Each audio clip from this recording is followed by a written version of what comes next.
Well, we get it rolling on the Krueg Show Thursday night, 6 o'clock on the West Coast, 9 o'clock on the East Coast, May the 25th. We're brought to you by Pig and a Pickle. Check them out. Emeryville and Corte Madera. Pig and a Pickle, the proud sponsor of the Krueg Show. Best barbecue in Northern California. They're in Emeryville in the East Bay, open Wednesday through Sunday, open 7 days a week in Corte Madera and Marin County. Check them out. Pig and a Pickle, the best barbecue in all of Northern California. All right, Jessie Naylor's in the house tonight. We're going to talk a little 49ers. Jessie, good to see you, man. How are you? I'm doing fantastic, Larry. Thank you for having me on again. How are you?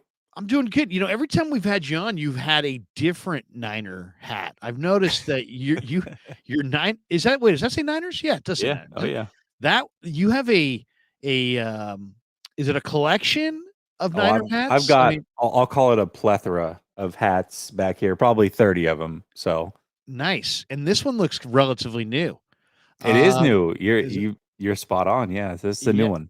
And then the thing that goes across the top of the brim, which we can't see, that is what for shades, right? Or no? Yeah, I don't know. It's like I think it's like the golf style, but I like it. It's like it reminds me of like 80s hats. 80s hats had like the corduroy feel and then the little braid across the front. I don't know. I just like it. It's kind of throwback. What is your favorite of your Niner hat collection? Because I've seen a bunch. Personally, I know the one that I see a lot around town is the one that Shanahan wore that had the really small square. Yeah, I've got that one. But I kind of like the white one, old school white one with the script where it says 49ers. I think it might say San Francisco across there. He was wearing it the other day at minicamp, I believe. I like the old school Niner one. The one that I have upstairs in the house is Bryant Young. It's kind of like it has the red bill. It has the 49ers in script. But I had Bryant Young sign the inside of the bill at camp. Oh, that's slick. 1995 or something, whatever it was. But this is the one that gets the people talking the most. Anytime I wear it, people are like, "Where did you get that? I got to get it." It says Niner Legacy. It's got Joe Montana, Jerry Rice on the bill. The bill is incredible. They're on the inside of the bill as well. This is the one that most people talk about.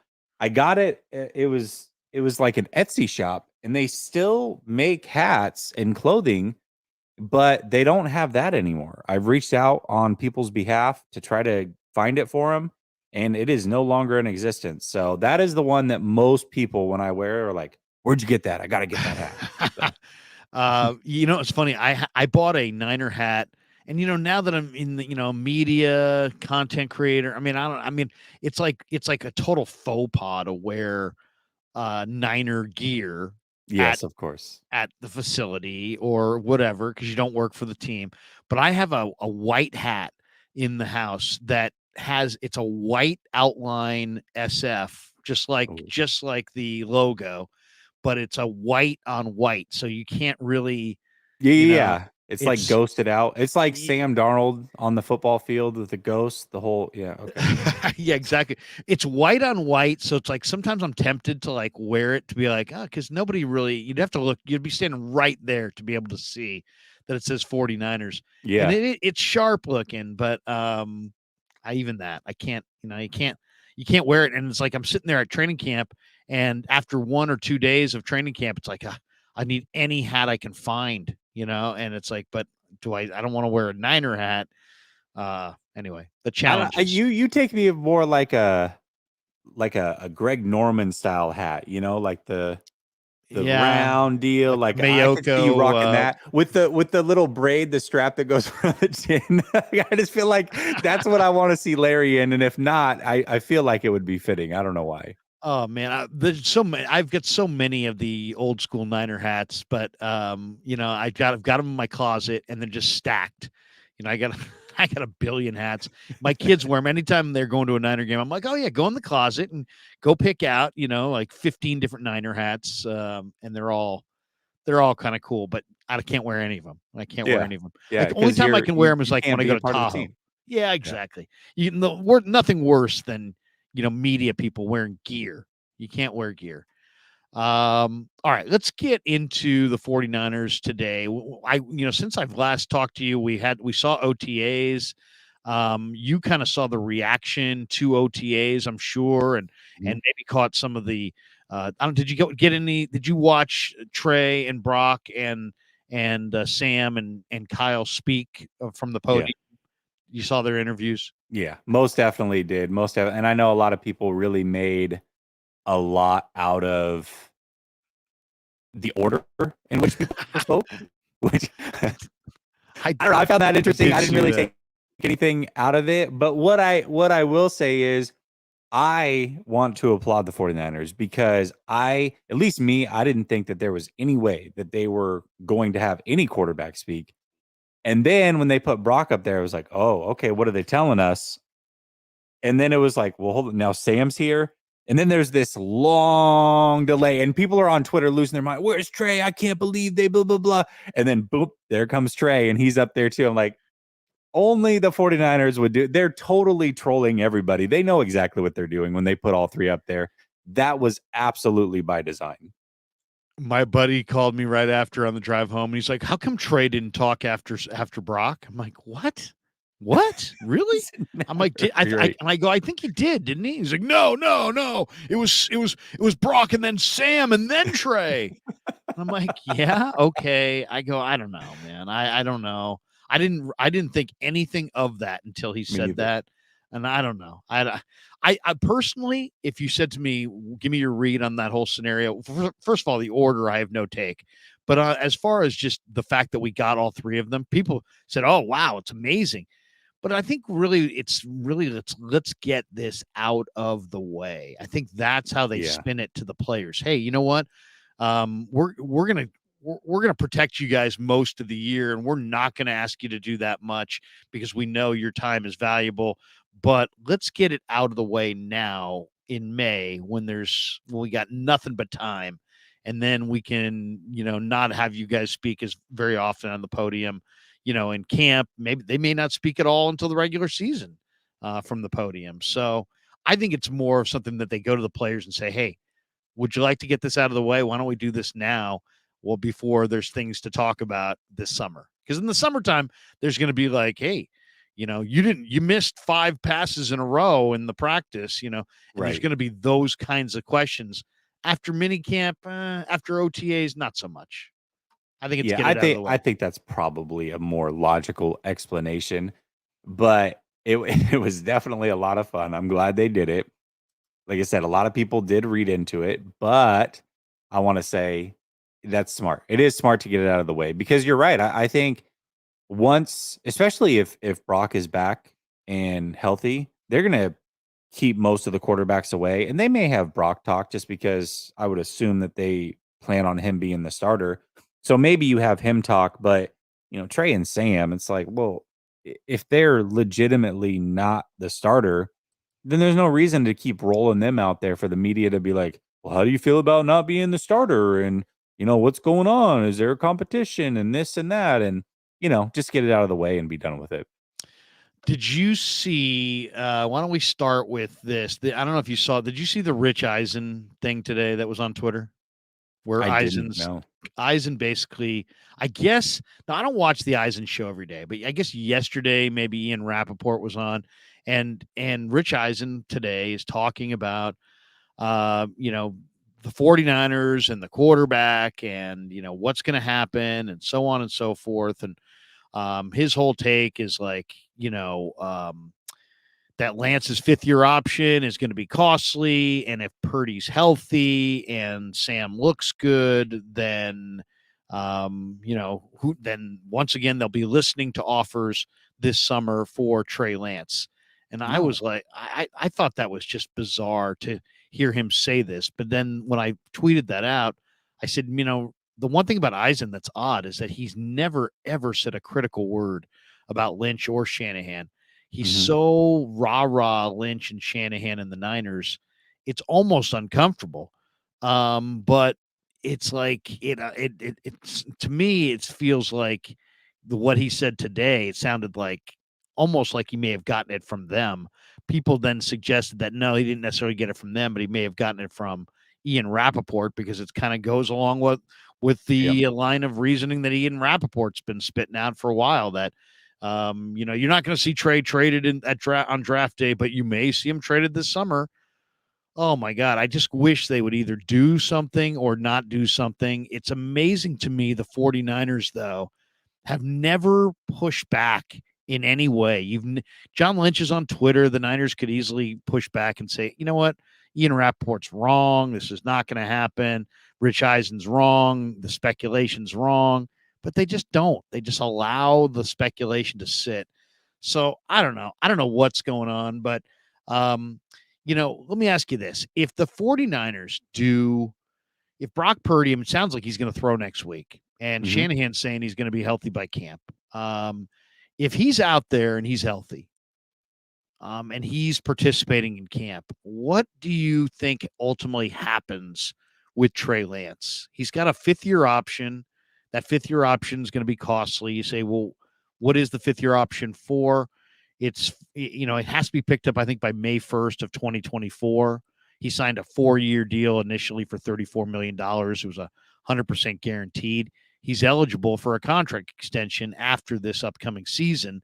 The base salary this year is $3.7 million. The cap hit's $9.3. But he started 5 games over 3 calendar years. I mean, he hasn't barely played. We don't even know what he is. But the 5th-year option, from what I'm reading here, is a 1-year guarantee of the average of the 10 highest paid quarterbacks in the NFL. So that's going to be a very costly 5th-year option. So I don't know. I mean, what's your read on this situation? It's been billed as kind of like a quarterback competition, but it sounds to me like if Purdy's healthy, he's going to be their guy. Whether the Niner fans embrace it or not, it seems like that's where it's going. But in that scenario, what do you think happens with Trey Lance? Yeah. So let me just kind of walk through the whole thing real quick. Yeah. The 5th-year option this year doesn't mean you have to trade him this year at all, actually, because if you trade him next offseason before that date, then the new team can pick up the 5th-year option if they decide to. Right. And even if they don't, I mean, having him on the roster this year has nothing to do with the 5th-year option. So that doesn't make a lot of sense to me as to the reasoning as to why you would trade him now. But his speculation was just that the 5th-year option's so costly that if Purdy's their guy, that they would move him. They'd want to move him this year, or they'd want to move him instead of picking up that option. He didn't actually say when, but yeah. Yeah, and I agree. I don't think if Purdy's the guy, there's no reason to pick up the 5th-year option. Flav, I know a lot of people know him and dislike him in the chats, but he asked me a really good question on my show last night. He said, what would it take for you if you were running the 49ers to pick up Trey's 5th-year option? And the only scenario that I would do that is if I'm projecting him to be the starter week 1 next year. That is the only scenario. Other than that, there's no reason to. And so the way that I see it is Purdy. Only thing I would say to counter that, or not to counter that, but to add to that, is just that, there's all kinds of scenarios. If Brock played well, got hurt, Trey played well, got hurt, and then somehow, you still want if Trey plays well, to me that, even if Brock's still there, do you exercise that 5th-year option if he plays well this year, even if technically you feel like Brock's your guy? I don't know. I mean, it seems like an awful lot of money to pay for a backup. Too expensive. No, I don't think that there's any scenario other than he would be the projected starter next year. And so there are many ways, to your point, that they could arrive to that conclusion. But if that's not the case, there's no reason to pick it up. And so the way that I see it is, I think they're going to keep him this year because, yes, they are sold on Brock Purdy for now, but a lot can change, Larry. I mean, this is what I've been trying to tell people is we don't know for sure. We have a nice sample size of Brock Purdy playing really well. I think there's still some debate. Well, no, there definitely is debate whether he's your franchise guy. You don't know. You don't know. It's too early to make that claim.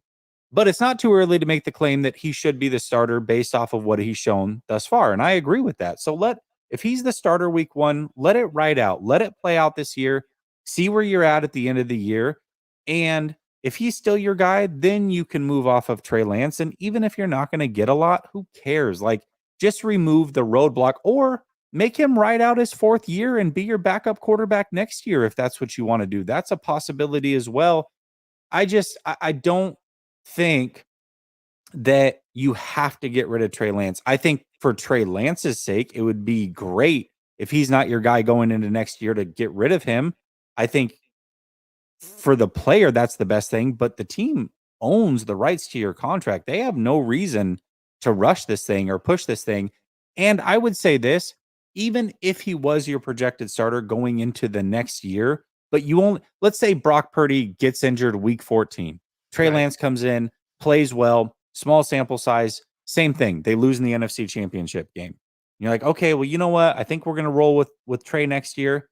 You could do a situation where kind of like the Packers, where you don't pick up the 5th-year option. You kind of work that 5th-year deal in and you make it incentive based, and it works out both for the player and the team. And so I think there's a lot of things they can do with it. I would be shocked if the 5th-year option ends up being picked up. I, however, would not be as shocked if they rework a 5th year into the contract and make it incentive based. I could see a scenario like that. So say that again. So you're saying like extend him, but don't pick up the 5th-year option. Like come to a mutual agreement on some cost, but not have it be the average of the top 10 players in the sport. The Packers just did it with Jordan Love. It was brilliant. They didn't pick up the 5th-year option. They gave him like $8 million guaranteed, but the incentives can actually go past what the 5th-year option overall number was if he meets, all these criterias. And so that worked really well for the Packers. It worked really well for Jordan Love, and they agreed to those terms. And so it gives them a year to still figure out, okay, is he the guy? Is he not? So I like how they went about things. And I think the 49ers, even if Trey is the starter, that's probably how I would try to approach it, is the exact same way. The thing about Trey that's so incredible is that, he's such a likable guy. It's like he's so gracious and good with the media. It's funny, too. Somebody asked, I forget who the question came from, but somebody asked him about being traded. It might have been Grant. I forget who asked the question, but somebody asked him about the possibility. Would he like to be traded? And like before the question could even get out, he's like, you know what I mean? It's like, he wants to be a Niner, and that's for Niner fans.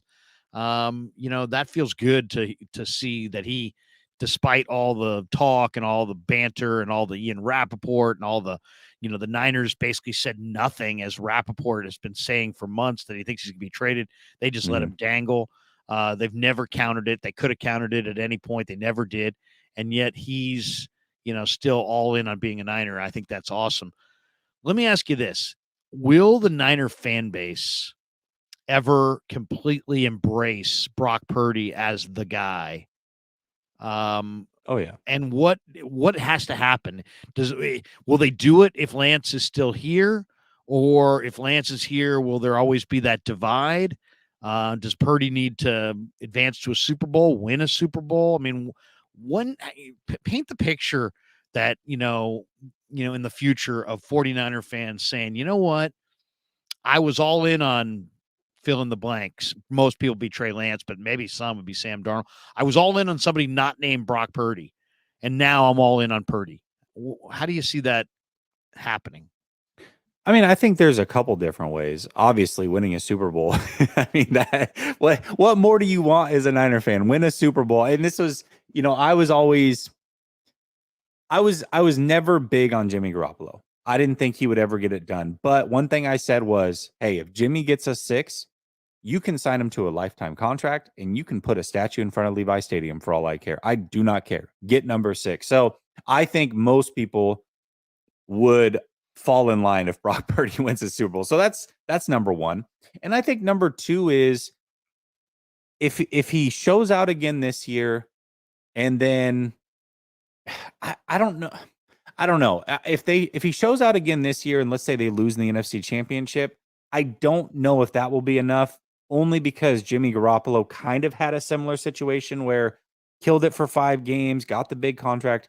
Yes, he got hurt in 2018, but in 2019, it's like, well, you went to a Super Bowl with them. Like, what more could you ask? That kind of brought his stock right back up, and then it's like it all came crashing down. So I think if he doesn't win a Super Bowl, you're probably going to need another season and a half of really good play before people are completely sold.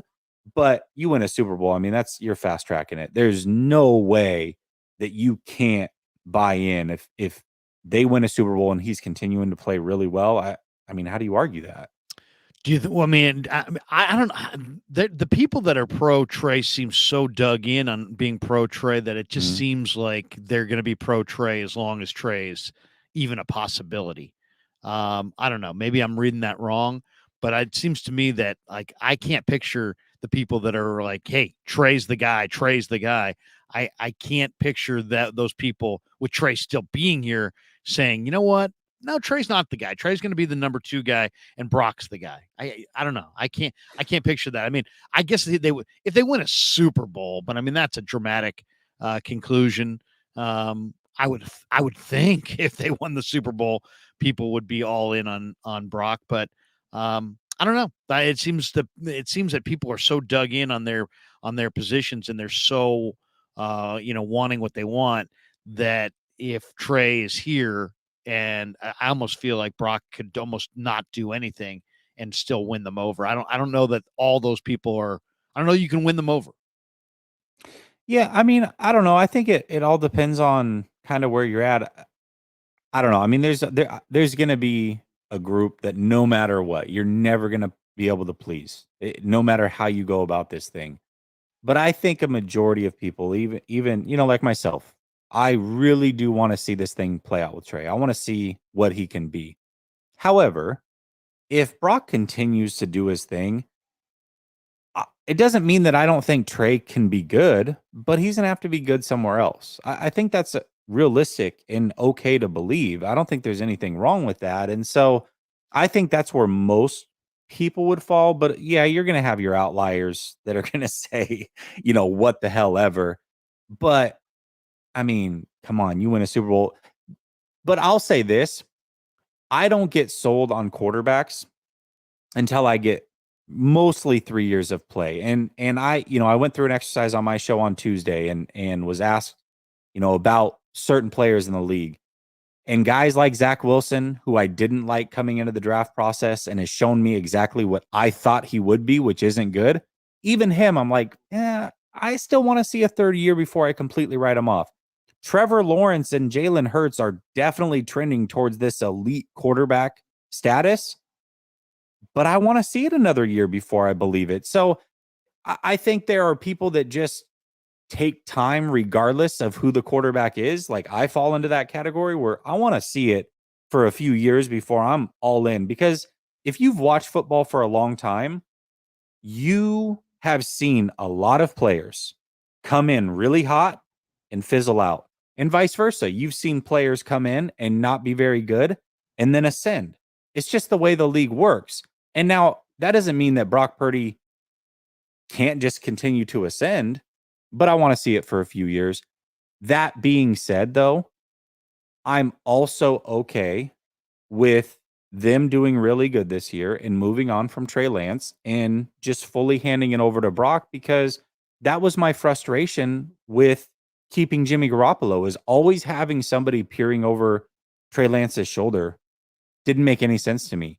And so if they believe Brock Purdy is the franchise guy, I don't want somebody looking over his shoulder either. I don't want the possibility of Trey Lance coming in and stealing the show, and now Brock feels like he's constantly got to battle and do these things. I don't want that either. If you have your franchise guy, go with who you believe is your franchise guy. I may disagree, but I would rather you hand it completely over to one guy than have two guys there and constantly do this back and forth. Yeah, it is tough because they just used so many quarterbacks last year, and then they're, on one hand, I agree with you. If you feel like one guy's your franchise guy, commit to him and give him a kind of a wide runway there. But at the same time, the counter is, yeah, but look how many quarterbacks they went through last year, and you can't afford to ever move off of a quarterback because you never can have enough. Otherwise, I mean, we saw it a year ago. Yeah. That's so last year's such a scar, and it's so fresh in everybody's mind that I think that if if last year hadn't happened, people would have a different perspective because last year did happen. It's like, no, don't ever move off of a quarterback. I get it. Dabu Da says, here's a donation. Will Brock live up to his Christian Ponder comp? Who gave him the Christian Ponder comp?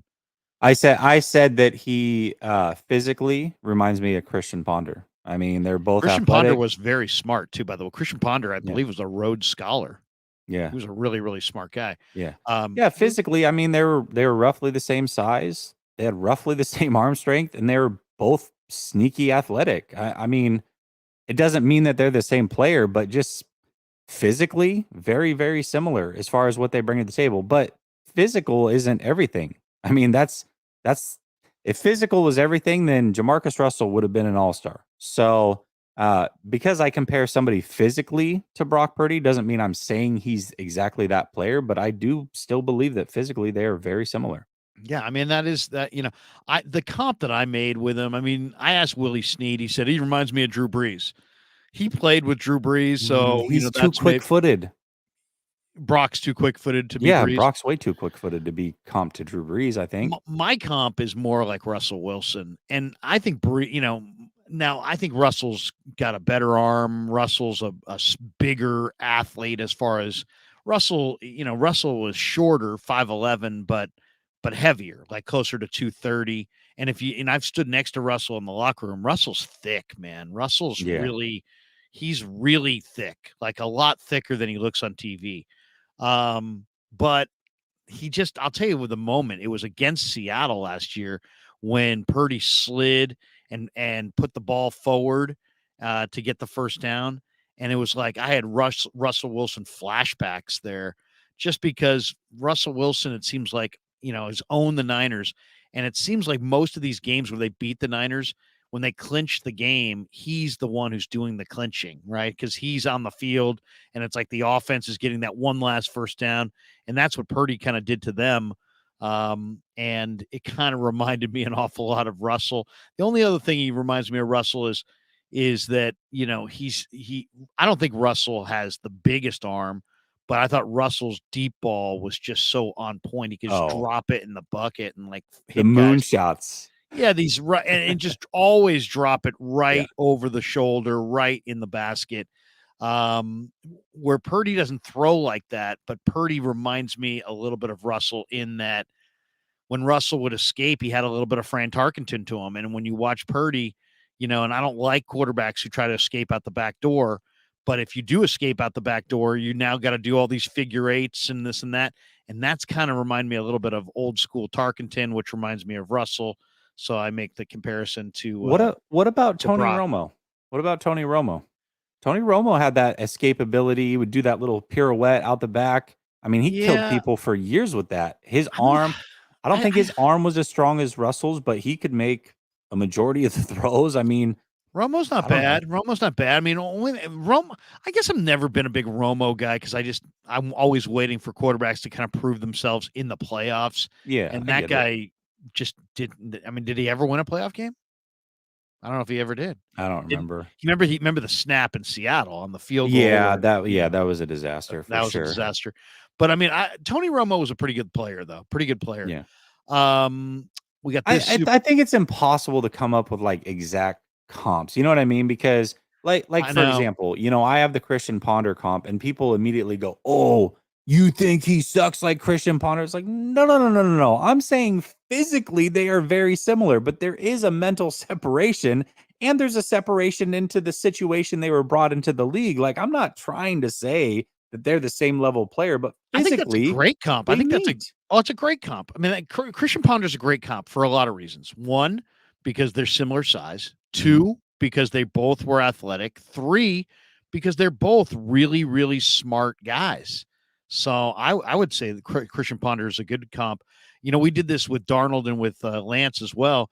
My Darnold comp was just a slightly more mobile Carson Palmer, but and Palmer had a good career, of course, where Darnold's had a not a good career by comparison. And maybe I'm just a little too SC centric on that one, but I couldn't think of a Darnold one that really made sense. But I like the comparison to Carson Palmer for the turnovers. Carson Palmer always, was a good quarterback, but he turned it over.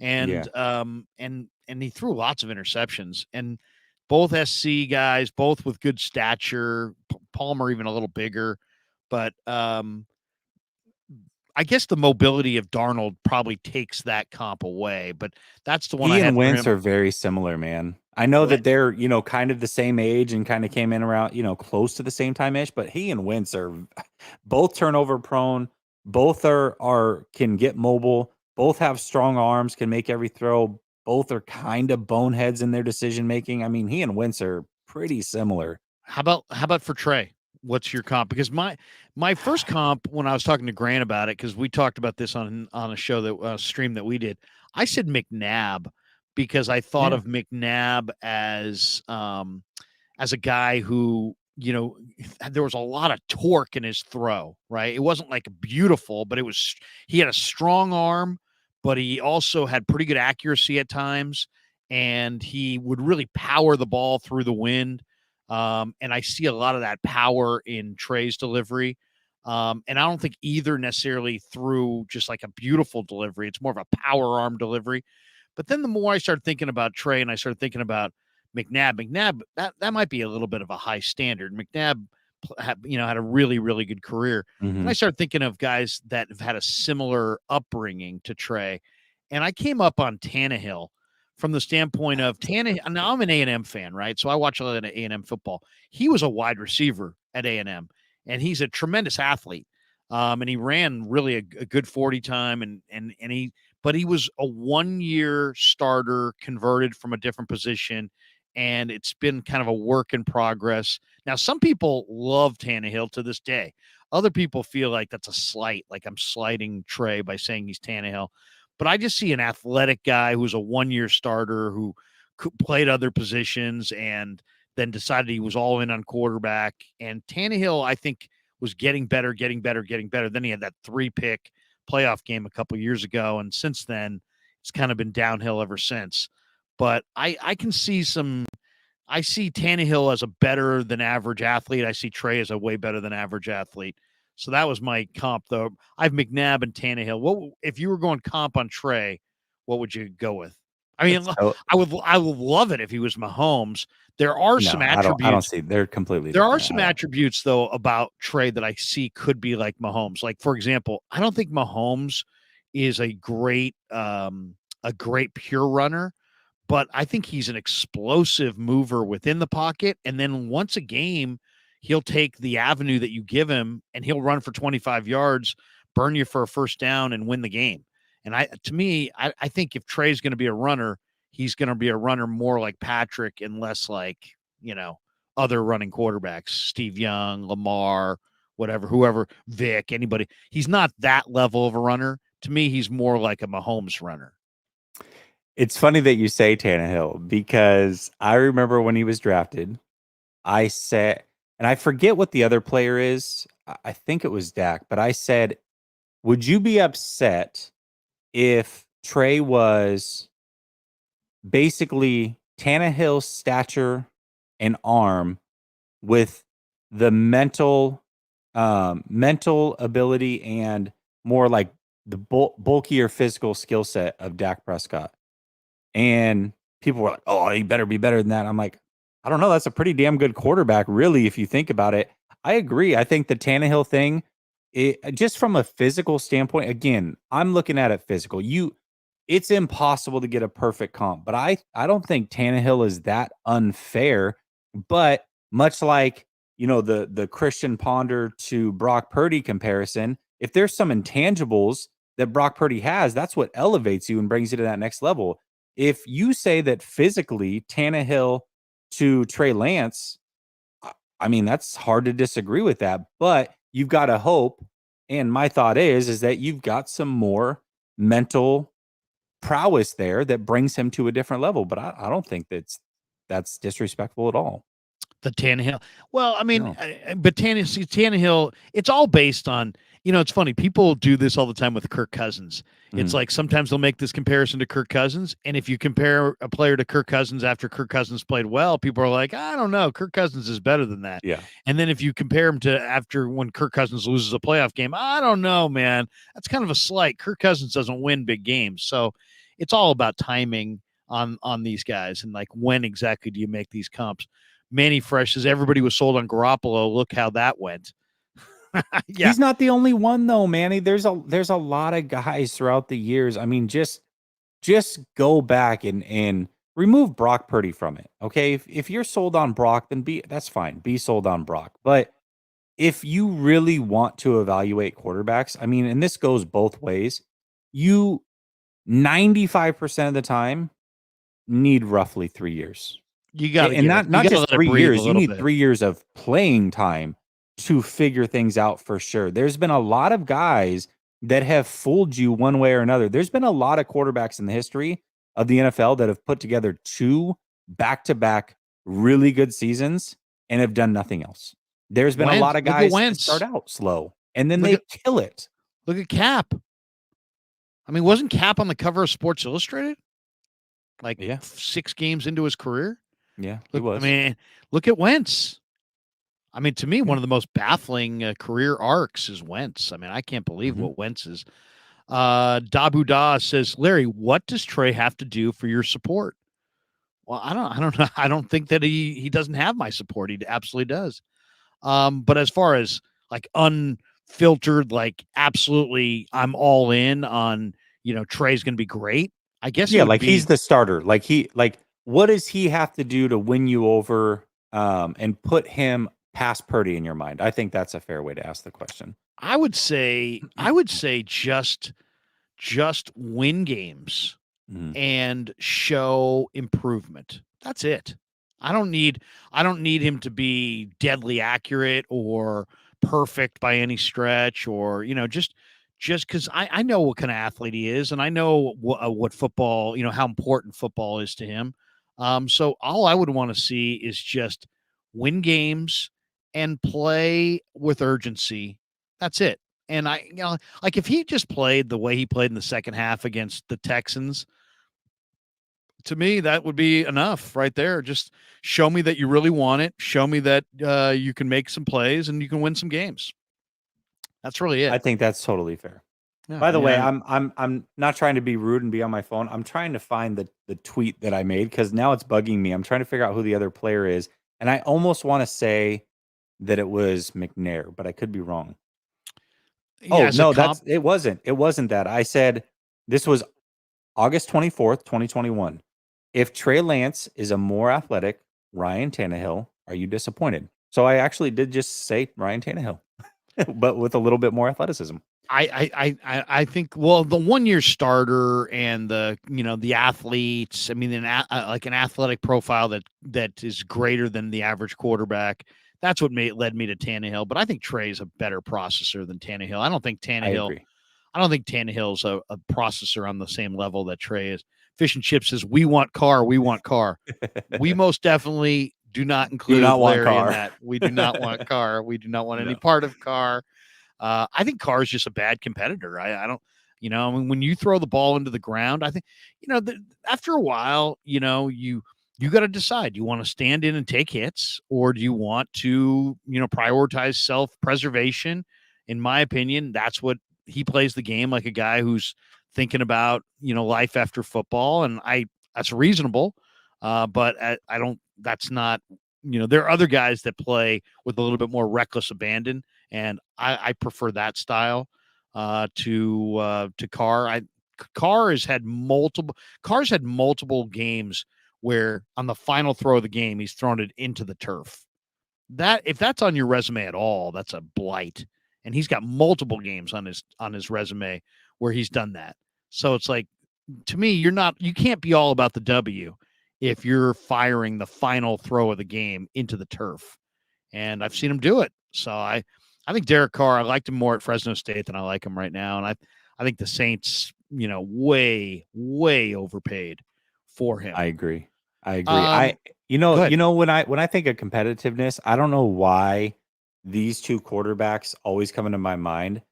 But watching the Broncos and the Chargers for those few years, and you would see Phillip Rivers versus Jay Cutler.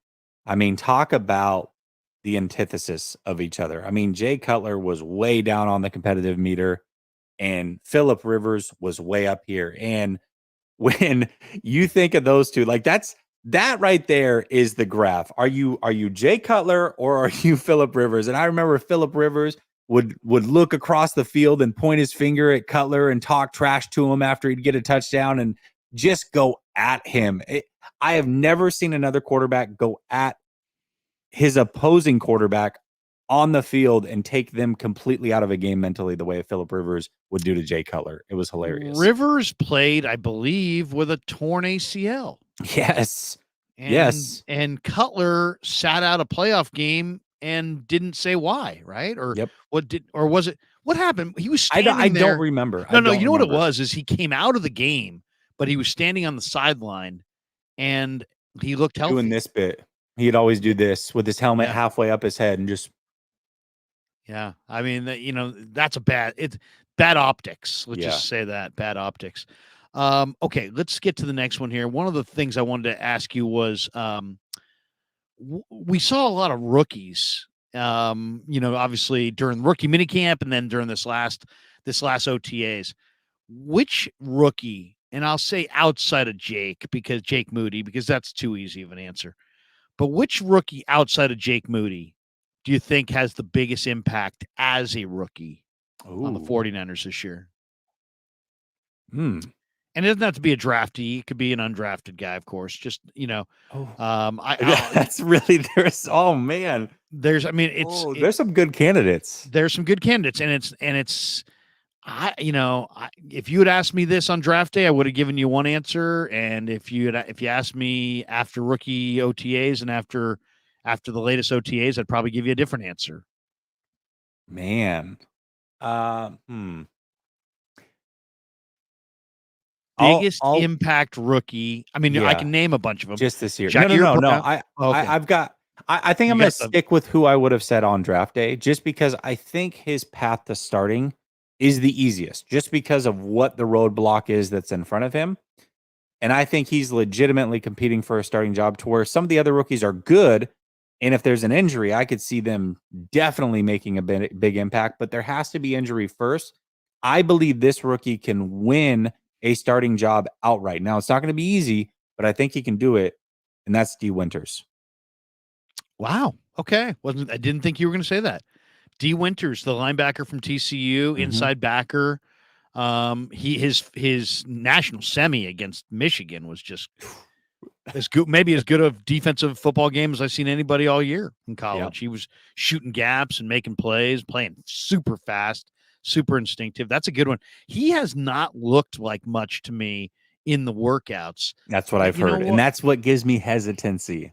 But I don't see. Here's my thing on that, though. I don't put a lot of credence into running backs or inside backers who were productive in college and what they look like in workouts, because it's just one of those things. It's like if you're a good running back in college, then you got a chance to be a good running back in the pros. But if you're not a good running back in college, you have no chance. And the same thing with inside backers. It's like it's such an instinctive based position that you either made a lot of tackles or you didn't. And the thing about Winters is he made a lot of tackles. So, I know that he can do it. That's a good name. I think I'm going to go with Darrell Luter Jr. From South Alabama. I just think that there's a chance, Jesse, that he winds up beating out Demo Lenore. I like this. I like Lenore a lot. And I thought Lenore outplayed Mooney Ward at the end of the last year. But Luter is big. And he's only 6 feet, but he plays like a 6'3" corner. He's got long arms, got strong hands. He's really calm. He's really mature. He played at South Alabama, which you don't think of the Jaguars as being a big time program, but you know what? They really have become a big time program in recent years. And this guy is he made some plays in the mini camp, and the way he moves with such confidence. I in some ways, it wouldn't shock me if Luter becomes, now granted, he's not refined as a zone corner. I don't think he's refined as an off corner, like, off coverage. He's a on the line of scrimmage, bump and run, man-to-man corner. And if you play that, then I think he's ready to roll. If you play other coverages, he may not be as polished, but I love what I've seen out of Darrell Luter Jr. He's been incredible. I like it. And that's one of the guys that is in my head as I said, I was thinking if there's an injury, which, I mean, let's be real, the cornerback position has been pretty banged up over the last few years. He's probably going to get his chance at some point. Yeah. And I could see him definitely making a difference if he gets that chance. But man, to hear that you think, not that you're saying he would beat him out, but he's got a chance to beat him out. He definitely that's has a great. I mean, it's not crazy in a bad way. It's just crazy that, wow, he's already there. That's awesome for the 49ers. I'll tell you the other one that I want to, this one is a little on the crazy side. So, but Ronnie Bell, Yeah. I hated that pick when it came across the screen on the draft. I was like, what? Ronnie Bell? Really? Ronnie Bell? Ronnie Bell's going to make this wide receiver core. He's not big. He's not fast. He's not this. He's not that. He tore the ACL his junior year. I thought, no way, just no way, Ronnie Bell. He just doesn't look like a premier athlete. I've now watched rookie camp and one day of OTAs. Ronnie Bell's got, he might be, it seemed like the one thing about the Niners is they find day 3 players that aren't just good, but are great. George Kittle, DJ Jones, Raheem Mostert, Afonga, and we could probably find more than that. I mean, they find day 3 guys that don't just play for them, but actually star for them. Ronnie Bell's ball skills are absolutely unbelievable. If the ball hits his hands, he catches it. And I've seen him catch like 5 or 6 different kinds of balls in these 2 practice days. Then I went and watched his film. He catches everything that hits his hands. He's there. And then you think about the NFL and you think, well, what? No, come on. This is the NFL. But who's the best receiver in the NFL? It might be the Rams guy. And he's totally mediocre size, and he ran 4.62. So It's like, you know what? It's about route running, desire, ball skills, hands. We put so much emphasis in 40 times and height, weight, speed, but Cooper Kupp doesn't register on 40 time or height, weight, speed, and he's awesome. And I'm not saying this guy's Cooper Kupp, but Ronnie Bell, I mean, I still don't know how he's going to make the team, but his ball skills in these 2 days of watching the practices are unfreaking believable. So I don't know what to say about Ronnie Bell. I mean, what'd you think of that pick on draft day? And I mean, what would you say about and this guy runs faster than Cooper Kupp. I think his 40 might have been 4.55 or something like that. It's mediocre, but it's faster than Cooper Kupp. And the ball skills that he's demonstrated already have just been like amazing. Like, I don't know that I've seen him even double catch anything. It's just like in crowds, all kinds of coverage, hands in the way, through people, bigger people covering him, smaller people, hitch routes, down the field stuff. The guy catches the ball. It's amazing. Yeah. It's interesting because for a full round before he got drafted, my buddy David was telling me, he's like, they got to take Ronnie Bell. They got to take Ronnie Bell. They got to take, yeah. And I'm like, okay. I mean, I didn't know a lot about him. So I'm like, all right, yeah, and he does a really great job on draft analysis. So I'm like, I trust you. And then they took him and he texted me. He's like, we got one. I'm telling you, we got one. I'm like, okay, that's great. And now a lot of people are saying it, like, he's really turning heads. And maybe he was onto something here. I mean, he was really pounding the table for this kid, and it sounds like early on he's showing out. My question to you is, how is he getting open? Is he just running really crisp routes? Because when you were describing him before you said Cooper Kupp, I was like, maybe he can be a Cooper Kupp for us. Like, that was exactly where my mind went. So if he can turn into a really good route runner, maybe he could turn into that type of player. Maybe not as elite, but could get himself open. Maybe an Edelman type. I don't know, but it sounds like if you don't drop the ball and you find a way to get open, what else do you want the receiver to do? That's Yeah, what I the mean, definition of being a receiver is, right?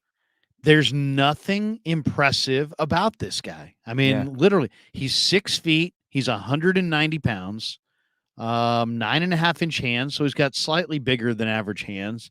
4.54 is his 40. 1.52 is his 10-yard split. So he's basically a little bit faster than Brock Purdy. So he's got some good quickness there. That 1.52 is not a bad number. 38.5 inch vertical. So there's some lower body explosiveness there. But I mean, only 14 reps at 225. But then you go back and start reading about him, right? And he went to Park Hill High School in Missouri. He ranked in the top 3 in the history of Missouri in receptions and receiving yards. Only Dorial Green Beckham. Do you remember him? I do remember Beckham. Dorial Green Beckham. Yeah. He was a huge receiver. And Jeremy Maclin had more in those Oh, okay. categories than Bell. He was the Michigan Offensive Rookie of the Year in 2018. So he was like good immediately, He was their team captain. And then, it's amazing, really. He tore his ACL in 2021, but he comes back in 2022. He's third team All Big Ten, Offensive Skill Player of the Year, 62 receptions. It led the Wolverines. So it's like, I mean, they call him a true Michigan man. A great competitor, great work ethic. He's getting open with quickness. But the amazing thing, Jesse, is there's some good separation here. I mean, this guy's separating. So that's the thing that I did not expect to see. A guy who runs in the 4.5s, who's not all that big and has already got a ACL tear in his past, be able to separate from NFL corners the way this guy has. But from what from people that I've talked to, they say, man, the guy's intense and he's competitive and he's got great ball skills and he can make adjustments in the air. I think it's also hand-eye coordination. I mean, he expects to come down with it. He catches it in an area where there's other people there. I haven't studied his route running. I'm just looking at the result more than anything. And the result is he's getting open and he's coming down with these catches and they're contested catches.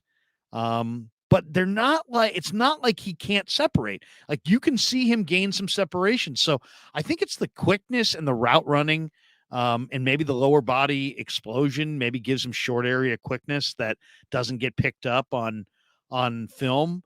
But the Niners scouts loved him, and supposedly they were wanting to take him for a couple rounds. And they just kind of settled on taking him in the 7th round. They really didn't have a need at the position. And if I was talking to Matt Barrows last night, I said, how many receivers do you think they take? He said, I think they're going to take 5 because they got 3 quarterbacks and a bunch of running backs and a bunch of O and D linemen. So I don't even know if he's going to make the team. But I'll say this. If this guy plays in the preseason the way he's played in the rookie camp and the OTA day when I was there, there's no way he clears waivers. I mean, it's kind of like Brock Purdy last year. It's like there was no way after Brock played that way in the preseason that he was going to clear waivers. Shanahan knew it. The Niners knew it. So that was the end of Sudfeld right there. This, maybe it's the end of Danny Gray, or maybe it's the end of Ray, or maybe they go 6 receivers and they wind up cutting a couple good running backs. I don't know. I don't know. I don't know what his ticket is going to be to making the roster, but if this guy continues to show the kind of hands and ability that he has shown thus far, there's no way he doesn't make it. No way. Yeah, I think this is Jennings' last year with the team. And so they are definitely looking for that replacement. And it sounds like this might be the guy. I mean, you just got to keep the best players. And if he's better than Danny Gray, then he's better than Danny Gray. That's the way it has to be. Or I'm not advocating for this necessarily or saying it would happen, but let's say he does play really well. Like he looks like he could be a 3rd receiver now. Maybe they trade Jennings and get a late round pick. I mean, that's a possibility as well. because he's the only one that really you could trade and probably get something for out of the guys that you're willing to trade. So if you can get like a fifth for him, move him, slide in Ronnie Bell, continue to develop Danny Gray, and obviously you've got Ray there. That could be a possibility as well. But I know it's not. man, It you gotta sounds give him wild, a but shot. it sounds wild, but I think that's viable. I think that's Yeah. viable. I mean, and we'll see, because Jennings is also kind of a culture player too, and Manu would be, but he has some value because he's made some big catches in his career for sure. Brother Bob says you two should make a pig in a pickle bet on Trey. He says nails. Is that what your guys call you, nails? I do my my show with Jackhammer, and it's Hammer and Nails because my last name's Naylor. So yeah, I think that's what he's playing off of.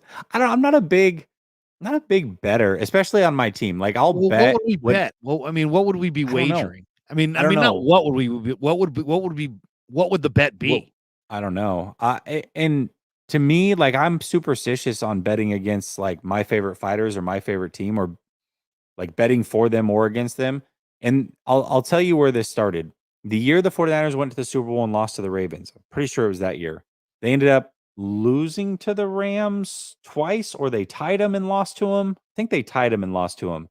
But I had bet my buddy who was a Rams fan, and the Rams were awful that year. And we bet on both games. And I'm like, I'm never betting ever again on the 49ers. I'm just not going to do it. Like it didn't work out for me and I jinxed them. So ever since then, I'm kind of leery to just make that bet. I don't know. I know. I bet a lot in the NFL season, but I really don't bet on the Niners. Yeah. I just feel like it's gonna. I also have a lot. I have a lot on the a lot going on game day, and the last thing I want to be doing is being pissed because my bet lost. Right. That's the one thing, because then you start creeping into you sound like too emotional. Like, why are you Hmm. so invested in this game? Right.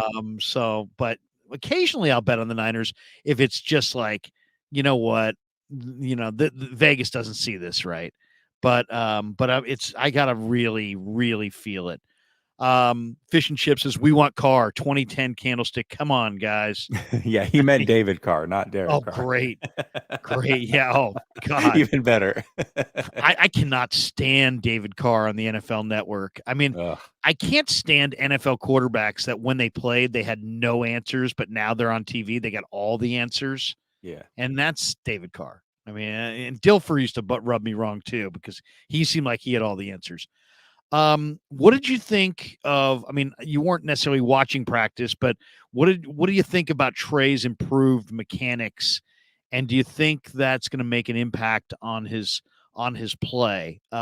Just from being out there, I felt like this was the best I've seen him throw it, and there was some light wobbles to a couple balls, but none of that high speed wobble, none of the wild wobble. The wobble's gone. I thought his accuracy was overall, better than Darnold's, but I thought Darnold looked good.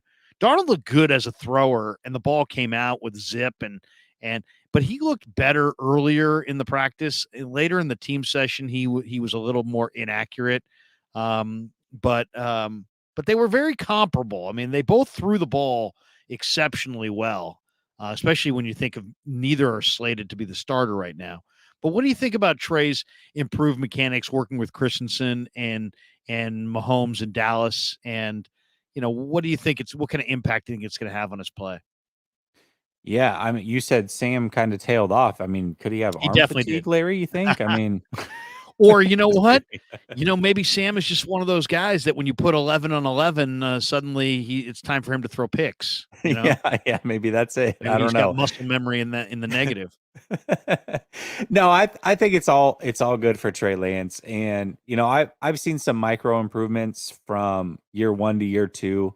I think one of the things that I saw last year was he shortened his stride, and that's carried over to this year. And then this year, I feel like he's getting a little bit lower and keeping those knees bent. But it seems like really where these quarterback coaches and two different ones. Last year he was with Day Dow and 3D QB and those guys, and now he's with Christensen. But both of them are working on the base of things. So to me, that's where They feel like they can get the most bang for their buck. And you saw some slight improvements last year, and now you're seeing some more this year. And let's hope that it sticks. But yeah, I think definitely if ultimately this is what I think about mechanics. And I think this way because this is the way that multiple quarterback coaches have told me the way that they think about it. So I have to agree is whatever you're comfortable and confident in, just build reps around that. So if he is comfortable and confident in the way that his mechanics are right now, then just build upon that and continue to build confidence in that. No quarterback is perfect when it comes to mechanics, and there is no perfect setting either. I mean, you could go to 5 different quarterback coaches, and they're all gonna say, "Well, I think this would be a perfect." If I'm naming a perfect mechanical quarterback, they could name 5 different guys. So, there is no for sure answer. It's about being repetitive and being confident, and that's all we need to see from Trey, and as long as he can repeat this throwing motion on a regular basis, and he can be confident in this throwing motion, then I think it's all good. Normally, I would say don't try to change your throwing motion, but we're talking about a very unique situation here Mhm. where the guy has only played 1 year of football since high Yeah. school. So you know what? He's still in the developmental stages. He doesn't have bad mental, images of he's not locked in with his mechanics like you Right. would be if you had been a 3 or 4 year starter. So I don't have as many problems with him trying to develop a different motion than maybe he had, or different, different mechanics to his throw than he maybe had at North Dakota State because he doesn't have a lot of muscle memory the other way. But normally, I would say you gotta be who you are. But I would just say more than anything, it's like it was like when I played high school basketball. It was like learn it. Like when we came down to learning plays, like learn it, know it, memorize it, forget it. You know what I mean? It's like because it's like you don't want to be sitting there playing like all mechanically. You want to learn the sets and learn the plays and learn the movements and where you're supposed to be to such a degree that then it's just all second nature and you're just flowing as opposed to I'm supposed to cut left, I'm supposed to do this, I'm supposed to do that. You're cooked if you're in that kind of mode of what am I supposed to do? You've got to be thinking about the game and not your mechanics when the game's going on. But he's in a unique situation because he hasn't played a lot of ball. Glass half full guy says this whole Purdy situation reminds me a bit when the Niners gave Jimmy the job after only 5 games. Seems very rushed to me without seeing more. Um, I think that's the that's question. 2 How many? different things though. I wanna Yeah, say that I think that's 2 different things. I think moving forward and giving somebody the job is different than letting them keep the job if they all of a sudden start to struggle. Like, I threw out a scenario. Brock Purdy's going to struggle at some point. Like, newsflash, guess right. what? He's All going to throw quarterbacks two or do. three picks. He's going to He's lose a gonna have a game. bad game and he's gonna lose at some point. The hope is that he definitely the hope is he bounces back and you see him bounce back and put together a few good games after that. But there's a possibility here that it happens early and when I say often, like let's say he looks bad in 2 of the first 3 games. That's a possibility. Well, you can't stick with them forever. I don't think they're going to give him the longest leash in the world, but giving him the starting job based off of what you've seen, I have 0 issue with that. But don't be stubborn enough to move off of him if all of a sudden he starts to show you things that maybe you didn't necessarily see before. That's what I would say. So I think giving him the job and sticking with him no matter what, those are 2 completely different things to me. And yet, if you talk to Shanahan, he would probably tell you that, the last thing you want to do is, start juggling, because if you Mhm. go from this guy to that guy to this guy to that guy to this guy, back to this guy, back to that guy, that can have a negative effect on your football team as well. But I agree with you. You can't necessarily stay with a guy forever just because he's given you a short sample size. But Yeah. if he's shown in a short amount of time that he's the best option, go with your best option, and You then have and to. then and then Yeah. adapt if it proves that he's not your best option. Fish and Chips says Demo, talk about Lenore, might struggle to play press coverage. I think Demo can play press coverage, to be honest. I just don't think the Niners play a lot of it. And it's partly because that's just the way they like to go about it, partly because they don't feel like they match up. But now with Brown and Luter and some guys who are more comfortable playing man, I think you might see more man. And also you got a new coordinator. Kles Limperio says, what's up, fellas? So which Niner player came in the hottest and fizzled out the worst, in your opinions? Keep rocking, brothers. You know what? That's a good one, actually. Who came in hot? I got one. And then fell apart. I got one. You got one? How far are you going back? Not too far. Not too far at all, actually. Who do you got? 10, 12 years. Alden Smith. I mean, Alden Smith was. But did he ever?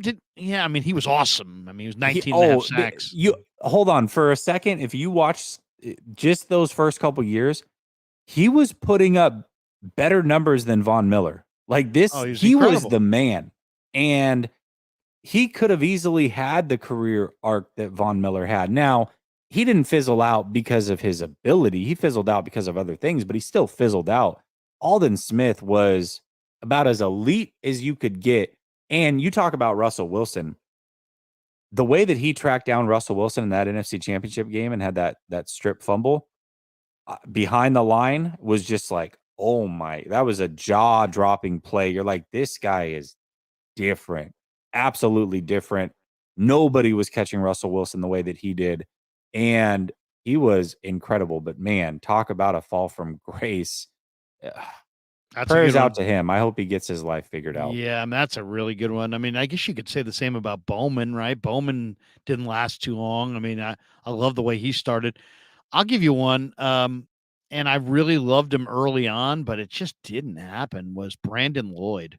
Remember Brandon Lloyd? Oh, my gosh. Remember that incredible catch that he had at Candlestick where it was like a one-hander? He did the original Odell Beckham, by the way. It was just, it wasn't awesome. as popular.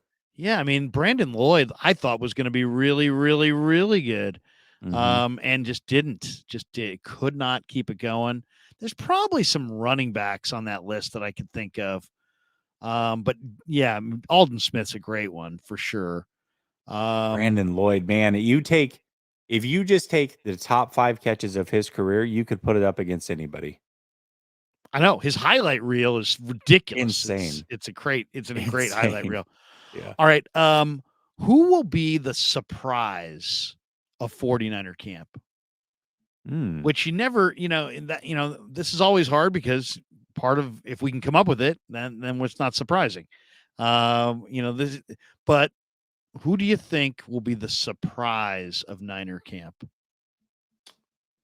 Ooh. Well, there'll be a player that we're talking about in August that we're just not talking about right now. Man, this one's tough. You got to really kind of dig deep here. I know. Because we're someone. First of all, we know the roster so well that how many guys really surprise anybody. I'll give you one that I think could surprise. Yeah, and that's Chris Conley, the wide receiver, my guy. All right, cool. From Tennessee, who. Watching this guy in the football field, I mean, this guy's big, he's strong, he's fast. I mean, this is a noticeable athlete. Like when you see him running around out there, you're like, wow, look at that guy. That guy's big and strong and fast. And he's, there's no spot for him. There's no job sitting there that he's absolutely getting. So that he's one guy for sure to me that I could see just, out of nowhere. Wow, Chris Conley is playing great.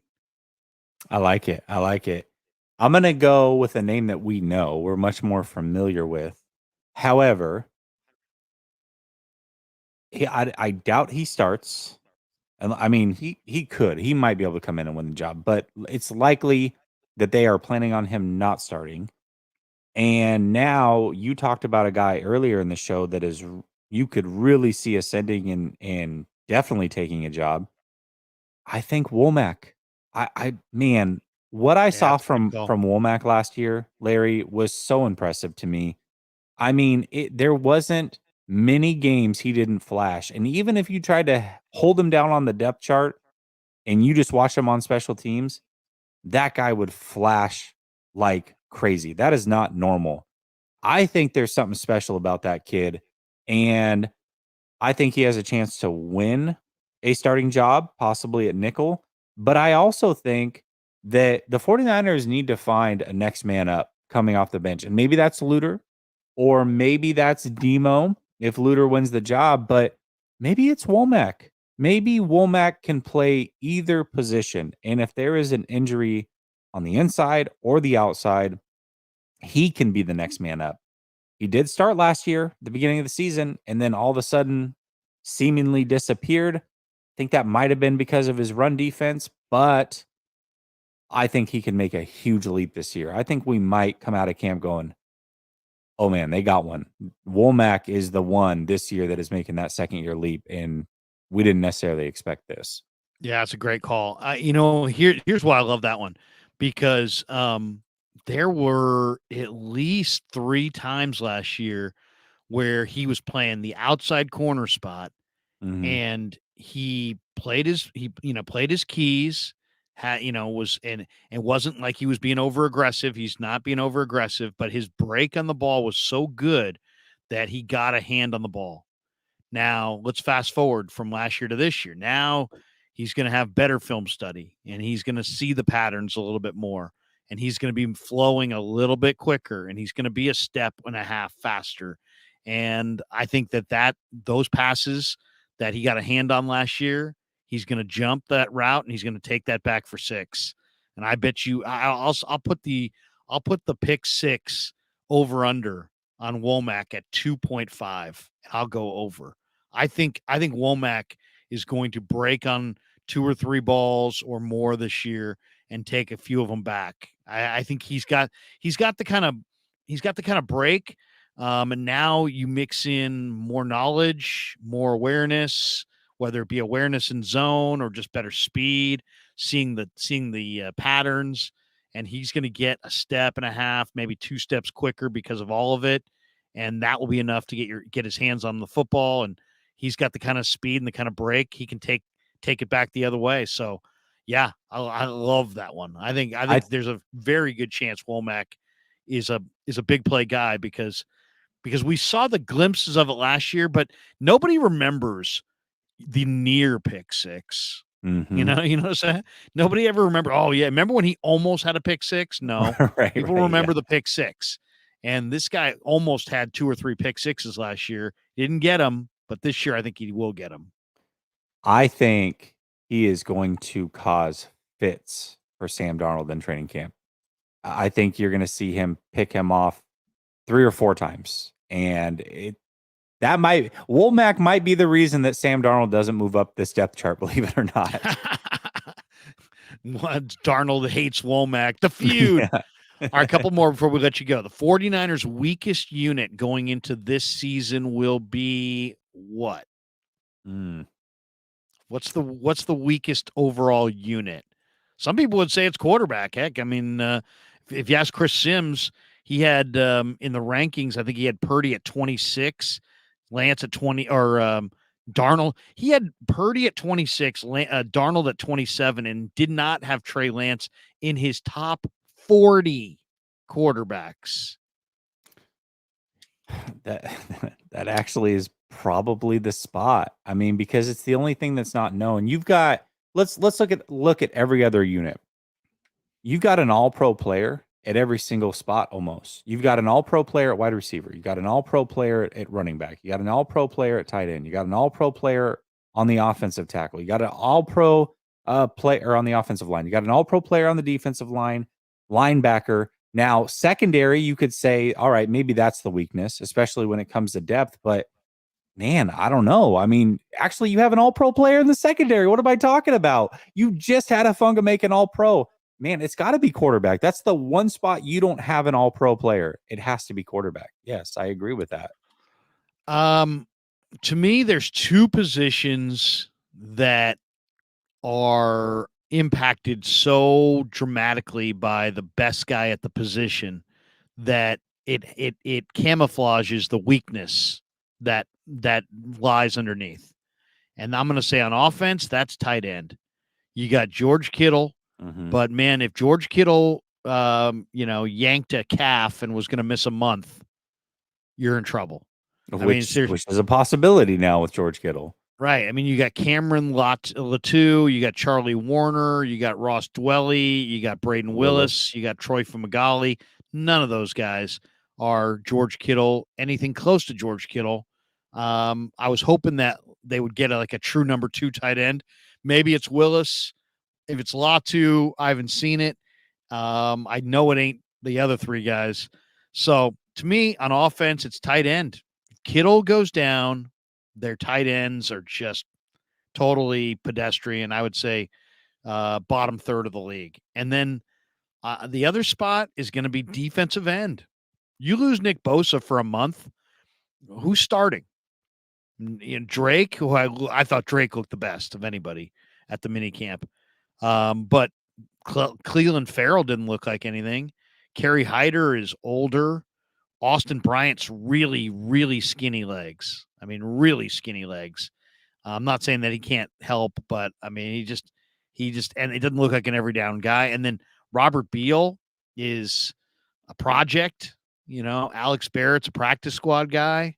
They got a lot of defensive tackles, but man, you take out Bosa for any period of time, defensive end's a problem. I think the depth overall on the 49ers is in a lot of these positions is just not there the way that it has been in the past. Now, there are guys that can step up and create some depth, but you're going to have that for the first time in a while. I mean, I think the assumption is, they've got great depth all on that defensive line. That's what we've grown accustomed to. Well, not really. And even at linebacker, it's like, well, last year you had Aziz. Well, he's not there.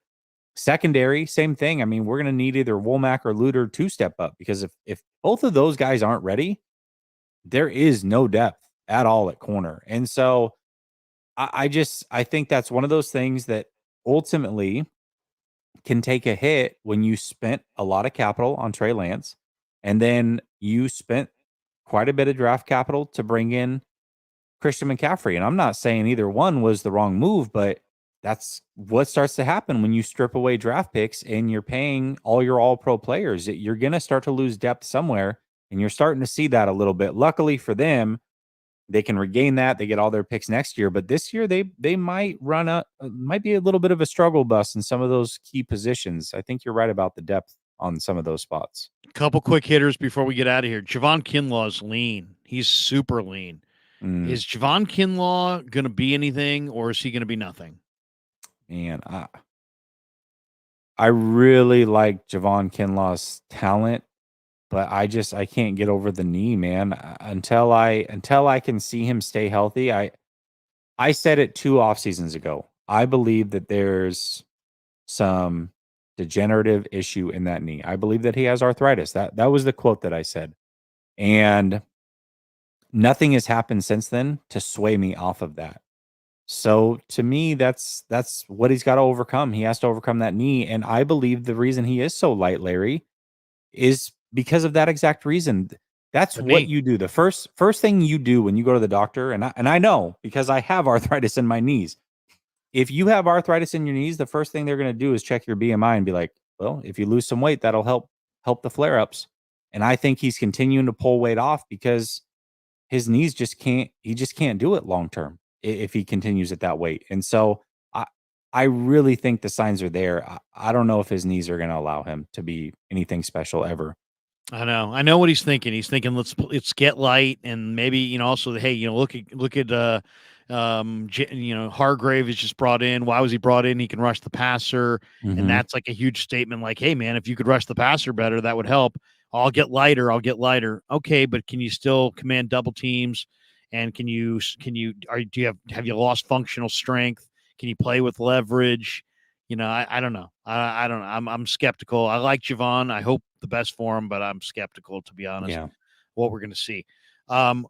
there was rankings. Oh, I know. It was Ross Tucker who had the head coaching rankings today. Did you see those? I did actually, He's got and Andy had Reid a nice little 1, debate about it. Bill Belichick 2, Mike Tomlin 3, Sean Payton 4. He's got Nick Sirianni 5, Shanahan 6. Then he's got McVay, who's won a Super Bowl at 7. He's got Brian Dable after 1 year with the Giants at 8, over Super Bowl winning coaches like Pete Carroll, Doug Peterson, John Harbaugh. To me, I guess just looking at this list, I'm thinking, what the heck, Ross Tucker? I mean, is he buddies with Nick Sirianni? Is he married to Sirianni's niece? I mean, what's going on there? But Sirianni, to have Sirianni at 5, I thought was way high. And I thought Brian Dable at 8 in front of all these Super Bowl winning coaches is also very, very high. Shanahan at 6, but Shanahan at least has an offense that has proven in multiple spots with different personnel, different coordinators, different quarterbacks that his offense produces points, and he's been to 2 Super Bowls. So, I mean, to have Sirianni in the top 5 was like embarrassing, and to me shows that Ross Tucker's either part of the Eagles preseason broadcast team and we just don't know it, or what. I don't know what the heck's going on there, but give me your takeaway from the head coaching rankings by Mr. Tucker. Yeah, I thought that was extremely wild to have Sirianni that high. I think Shanahan anywhere from 6 to 9, I'll listen to. I'm fine with that. And I personally would have him probably at 7, but I think 6 is totally fine. So I think they have Shanahan in a good spot. Not too much of a pushback from me on Shanahan, but Sirianni at 5 is absolutely asinine. I think they had Carroll at like 9 or 10. 9 for Carroll. 9. Harbaugh was at 10, I think, if I'm not mistaken. Harbaugh's Like, at those 11. guys, Doug Peterson at 10. Oh, that's what it was. Doug Peters. Harbaugh, Peterson especially. I mean, he's as of late. And Carroll, those guys need to move way up this list. There's no way they should be that low. They need to be ahead of Sirianni, no question. Yeah. I can have, I think overall I would probably move Sirianni down to like 12 and move everybody else up 1 spot. So I'd probably have Reid, Belichick, Tomlin, Payton, then Shanahan. Then I would have McVay, Carroll, Peterson. Then I'd go with like Sirianni and Harbaugh. Then before Zach Taylor and Vrabel and Mike McDaniel and Kevin O'Connell, I would sneak in Sirianni and Dable. That's how I'd have it. Most underrated offseason acquisition for the 49ers. Second to last question here. Most underrated offseason acquisition. This is tough too because we haven't seen all these guys. You could go with a veteran, you could go with a rookie. The rookies are obviously more of a guess, more of a projection. Yeah. I've got one. Go ahead. I'm gonna go Feliciano. I think he's going to be very, very important. Yeah, I think he's going to be very important. He can play both guards and center position. They need depth there, and I think he provides that. He might sneak out a starting job, although I don't believe so, but I wouldn't be shocked either way. And I think that at some point this season, they're going to need him. So I'll go Feliciano. Yeah, Feliciano's a terrific one. I'm going to go Isaiah Oliver. I love what I saw from Isaiah Oliver in this OTA. He's just moving incredibly well. And it's like, you thought of, the job that Jimmy did at the nickel, but Jimmy was a safety who had played some corner at Northern Illinois. This guy's coming off of a really strong year at playing the slot corner. And just there's a lot of nuance to playing that spot. That's why you see veterans there more than young guys.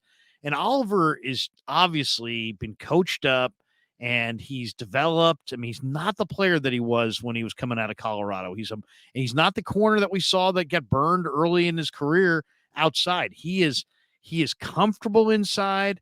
That's as much as I thought that was a downgrade, I think that might ultimately in coverage be an upgrade from what the Niners had a year ago. Isaiah Oliver, I think, is going to give them a really nice, dependable, third corner, nickel, slot corner guy. I think he's going to be. I think he might make a bigger impact than we think. I think that's a really, really good one. And I remember Isaiah Oliver coming out of Colorado. I really liked him a lot. So I am not mad that he is on the 49ers by any means. Obviously, he's more of an inside guy now.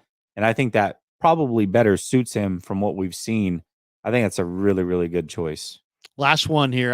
Right as I was sitting down for the live stream, I logged on and there's an article that popped up by some writer named Enzo Flojo, which is a great name. Yesterday at I guess it was up there. It's the four players the 49ers need to trade for to round out their 2023 roster. So I'm like, okay, let me see this list. Who does he got on this list? Should be interesting. And the list is really interesting. He's got Amari Cooper, which I don't get that one necessarily, but I mean it's a big name. Chandler Jones, Darnell Mooney, is that we're talking about the Bears wide receiver, right? And DJ Reed, the ex-Niner who played in Seattle. I don't think they're going to let him go in New York. That's for sure. Is that where he is, DJ? DJ's with the Jets now? Yeah, he played really good last year too. Yeah, he's good. I interviewed him on draft day, the day he came out of K-State. He's cocky and just super cocky and super confident. But what do you think? Are the 49ers, do you think they're done? Do you think the roster we're looking at right now is the roster we're going to be looking at in camp? Chandler Jones, I would say, would be the guy that would be interesting to me. I just think the Niners, kind of partly to my Bosa comment, I just think they're just one more edge rusher away from, and I don't know if it doesn't have to be somebody great. It could be a veteran, could be Jason Pierre-Paul or somebody, but I just think they're one more edge rusher away from having a lot of success this year. If they can get that piece, I think that could be really exciting. But if they lose Bosa for any period of time, I just think that their lack of outside rush could get exposed a little bit. I like Chandler Jones maybe on this list the most. Yeah, I would probably agree that I like him the most. But the 49ers are in a really good spot right now. They've got some money there. They're going to free up more when they extend Bosa. Which will happen when? When is that going to happen? I mean, that's going to happen. Camp? It's going to happen in camp. Yeah, I think so. Before the first day of camp, maybe? I don't know about that. It'll be close. It'll be real close. We don't know when the first day of camp is, so I can't give a for sure, but I'll say by 3 days into camp, he's signed. Yeah. I just don't think his agent would let him take the field without a new No, deal. he may not take the field. I agree. Yeah. Yeah, because that's a big risk. But we don't have to worry about him coming in shape, so I'm not worried about that. So I would say the 49ers are in a really good spot because they are going to extend Bosa. They're going to get more money. They already have money there. And I think they're going to see what they have at edge. And maybe that is the position. Maybe they upgrade it through free agency, whether Ngakwe's there or Frank Clark or whoever's out there. Maybe they go that route. Or maybe Drake Jackson steps up and then they wait until they get into midseason, before the trade deadline and say, okay, well, we thought it was edge rusher, but we're healthy there. A guy stepped up, a couple guys stepped up, what have you.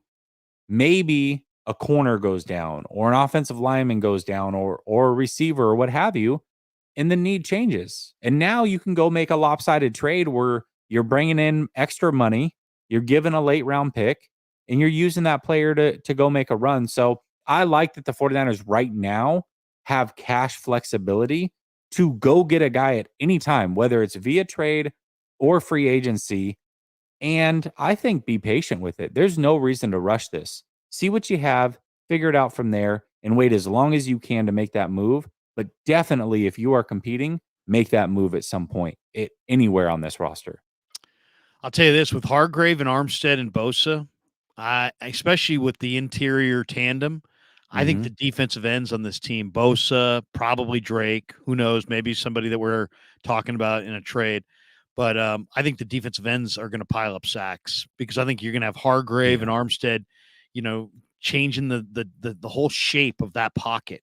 And I think you're going to see quarterbacks trying desperately to slide out the side door, and they're going to slide right into the arms of Drake Jackson. And Drake Jackson, by the way, Jesse, looked unfreaking believable in the OTA. I mean, he's got a lot of extra muscle up top, but the speed off the edge, and like some guys, like you can kind of tell they're like, hey man, I've been working and I want to show everybody that I'm like a whole new made guy. He had that look at practice, like I'm going to show everybody that I am the best freaking player on this field. I'm bigger and I'm stronger, but sometimes bigger, stronger means a little slower. And this guy, though, he's bigger, stronger in the upper body, but his agility and ability to flatten to the quarterback, his explosiveness off the edge, it's all there, man. I mean, I definitely think they could use a piece at defensive end in addition to him just for depth, but he is going to be their starter opposite Bosa, and no doubt in my mind. And I think Drake is going to take it to a totally different level this year. Liked him last year, but I think this year you're going to see him pile up. I'll put the over-under on sacks at 10.5, and I would go over. I think this guy's going to be a 10. I think he's going to be a 10. He's going to be an 11, 12 sack guy this year. I love it. I really believe that because his ability to flatten and to get that edge is incredible. But now you can see he's got upper body strength, but it's not more than that. He's got this belief, this confidence this year that he is going to have a huge year. You can see it. You can absolutely see it. And they challenged him by sitting him at the end of last year. And I think they lit his fuse, and he attacked this offseason. Wilkes told us in the OTAs when we had the media sit down with him, he's like, Drake and Kinlaw have been here every single day in this offseason. Drake's put on some good weight, but we didn't get a chance to see him until Tuesday. But Tuesday, it was like a man amongst boys. It was amazing. Really amazing. I love it. I absolutely love it. And they need it. I mean, they would benefit greatly from him taking a big leap forward. It doesn't have to be this way, but I really felt like the best this defensive line was when they had a pure speed rusher outside on the other edge away from Bosa. And last year, man, the guy that I was just pounding the table for, I'm like, I don't care. Find out a way to go get this guy, was Hassan Reddick, believe it or not, which obviously wrecked our season in a flash. But that type of player or just the makeup of a D Ford style where it's like just all go, even stand up, whatever, just get to the quarterback as quickly as possible. That is the perfect player opposite of Bosa. I don't know if Drake Jackson's that, but it sounds like you believe that he can be really good regardless of what the actual style is. I love that. By the way, a couple people in the chat are saying, my goodness, these ads. And then Alex goes, I can't believe there's fucking YouTube ads mid live stream. You know what? Is that a new deal? It is a newer deal. You have to go uncheck it. Yeah. So when you go, once you set the live stream, then you have to go into your studio. And when you turn your ads on, you have to turn off mid-roll ads on live streams now. Yes, it's new. So the live stream, they wind up leaving the live stream and then have to go back if they wanted to see it. You mean? It's like they can usually probably skip the ad, but yeah. But it's like if it's a 2-minute ad, they're 2 minutes now behind. Yeah, like, if they get back in, they just all of a sudden, wow. All right, yep. another little thing to do every day. Yep. All right, man. Hey, thanks for stopping by. Tell people what you got cooking on your channel the rest of the week. It's Thursday, and what do you got going tomorrow and the weekend, and what's coming up on the Jessie Naylor extravaganza? Yeah, man. Usually weekends I'm pretty light, especially when it's during the off season. I actually made a video right before this on the second channel. So I've got two channels. I've got Last Second Sports, which is strictly 49ers, and I've got Last Second Sports 2, which is shorter form content and all NFL. And I'm putting out a video there that'll come out this weekend. It is a Josh Allen versus Joe Burrow comparison. And so I'm excited about that one. That one will be out on the second channel. I don't know what I'll have on the 49er channel. I think something would have to break for me to probably go live there this weekend, though. By the way, I saw the picture. I don't know where you put it out. Maybe it was, I don't know where I saw it, but I saw it maybe on Twitter. You and your lovely lady out for dinner. Welcome to Yeah, the in Vegas, to yeah. the Overachievers Club. Welcome to Yeah, the yeah, no, Overachievers I Club. definitely outkicked my coverage on that one. No, no doubt about it, man. No doubt about it. I'm with you on that one. Hey, man, good to see you. We'll talk maybe in a week or so, and we always love your stuff. People always love you in the chat, and great stuff. So thanks for coming on. Appreciate you. Thanks, Larry. There you go, Jessie Naylor in the house. Really, really good stuff. Yeah, I did. Now I got another thing I got to click and like make sure we turn off. Oh my goodness.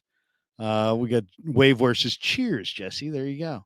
We suck again with the Giants are 500 now. Maybe Larry might start talking about them now. Well, they won tonight. They did win tonight. I saw the Celtics one. I was watching some of the hoop game. Well, good to see the Giants winning games. That's all I got to say. Good to see the Giants winning games. We got a bunch of chats we're going to get to, including some super chats. Some people saying Larry doesn't get to the super chats fast enough. It's just so linear. It's up and down. I like to focus on the guest a little bit. And then I got a bunch of things that I want to ask him. And so I've got notes over here of a list of things I want to ask him. And then I fall behind in the chat. So I apologize. Somebody saying, I'm not going to give chats if you don't read them promptly. Oh, man. I apologize. Let's do this. Let's play a spot here. We've got our title sponsor, Pig and a Pickle, and Telmetrics, and of course, New York style Italian sausage. Then we'll come back. We'll hit the comments. We'll hit the super chats. We'll hit all the starred chats. It's all coming up next on the Krueg Show.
Sunday dinner.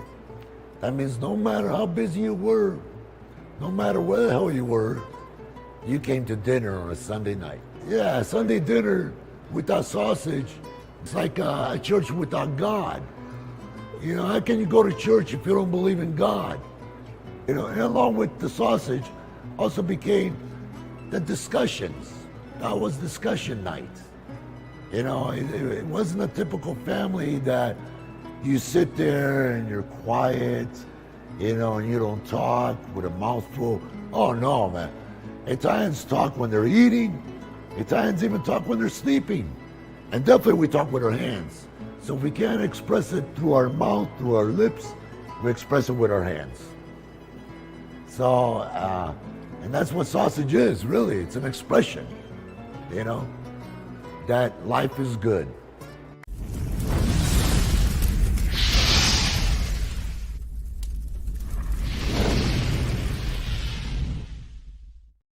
You can't go to church if you don't believe in God. No, let's not get controversial.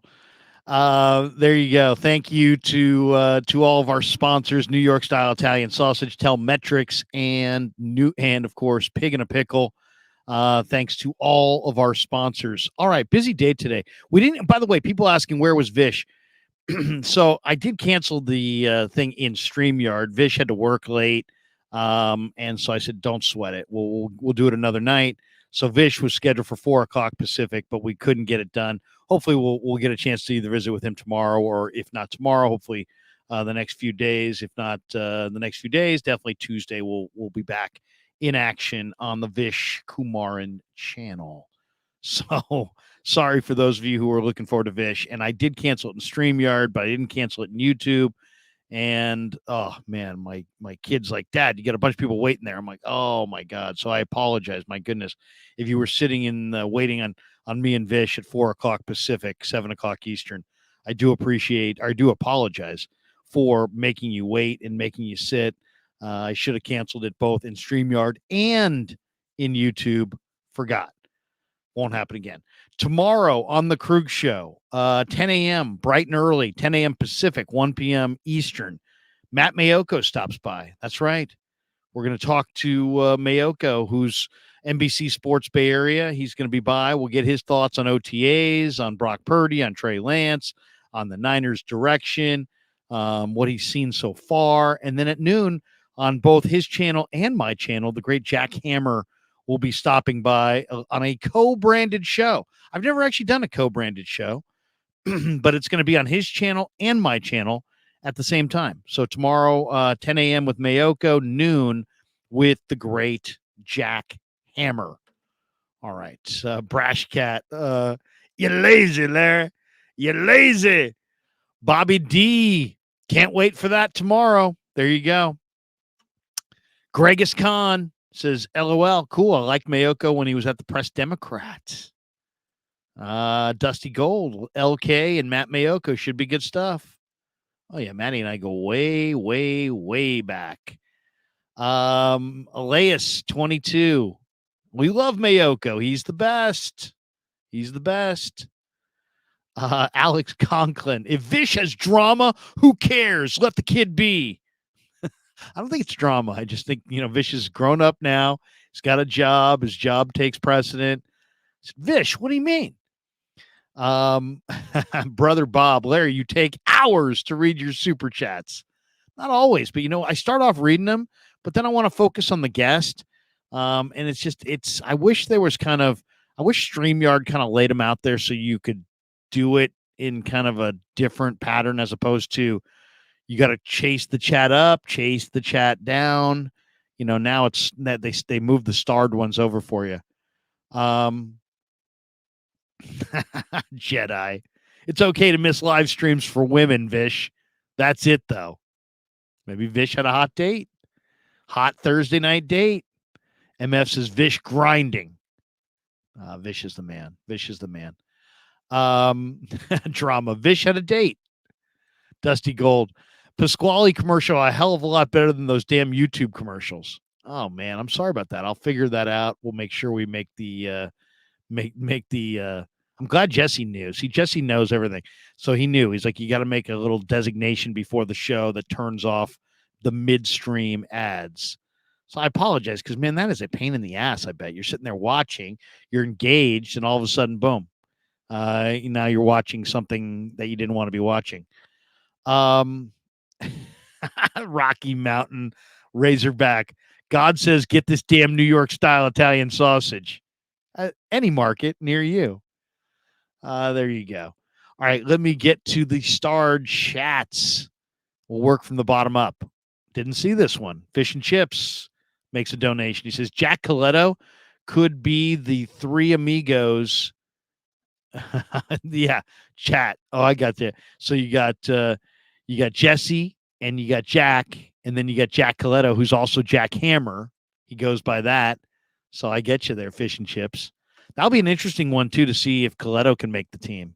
Nice kid. If you get a chance, go check out the interview I did with him last weekend. We put it out on YouTube over the weekend and had a full hour to chop it up with him. And the cool thing about it was like, I watched it afterwards about a day or two later. And it was just like, just like we're talking to like a buddy of mine. It was just really, really casual. He's a really easy guy to talk to. I really like Jack Coletto. Real nice guy, smart guy too. And a mechanical engineering major, and you're a football player. I mean, that's incredible stuff. And I asked him about, playing all those different positions. the one thing that you don't even think about when it comes to football is that football is a mental grind. There's a lot of memorization. And if you played fullback and linebacker and quarterback, that only makes what you have to learn that much more intense and that much more, there's a lot to learn. There's a lot to memorize. But, Jack was real confident when I talked to him. He's like, yeah, that's my strength as a player is because I said, hey, Kyle's system's kind of complicated. He goes, yeah, that's my strength as a player. I can memorize things easily. I can retain things easily. I can deal with an offense that has a lot to learn. He's like, in some ways, he's like, hey, I think it's my advantage. So an enormously smart guy. Isn't that interesting how you got Juice who went to Harvard? Obviously, very, very smart guy. There's no such thing as I went to Harvard and I'm an idiot. So he's enormously smart. And now here's Jack Coletto, who's a mechanical engineering major who played, huge cerebral positions on both offense and defense at the same time. So you get the Niners may have the smartest collection of fullbacks in the history of football. EV says, Krug, becoming my new favorite Niner content creator. Appreciate that. Skillet. I like that. I like that handle. Skillet. What's going on, Skillet? He says, Krug knows football. If you said Krug knows shit, I wouldn't have put it up there. Third string all-pro. Larry's show last night was refreshing. Was it refreshing or was it just like stream of consciousness? Somewhere in between, right? I mean, it was kind of I was all over the map last night. I was talking about Glenn Kuiper. I was talking about, content creator beef. I was talking about all kinds of things.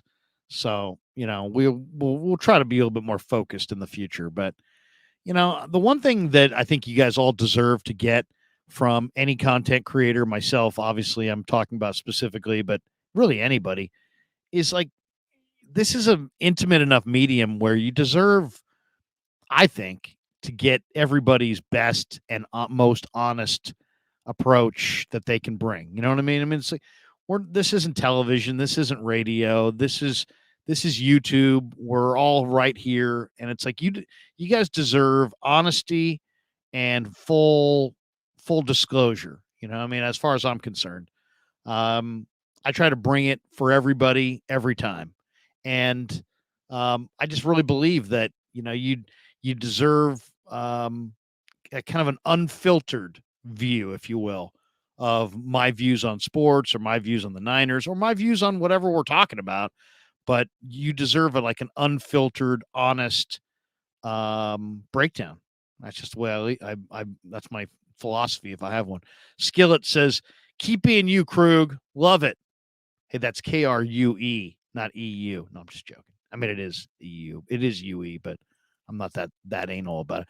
Third string all-pro. So if Purdy went 13-4, threw for 4,000 yards and 35 touchdowns, but didn't win a Super Bowl, that still isn't enough?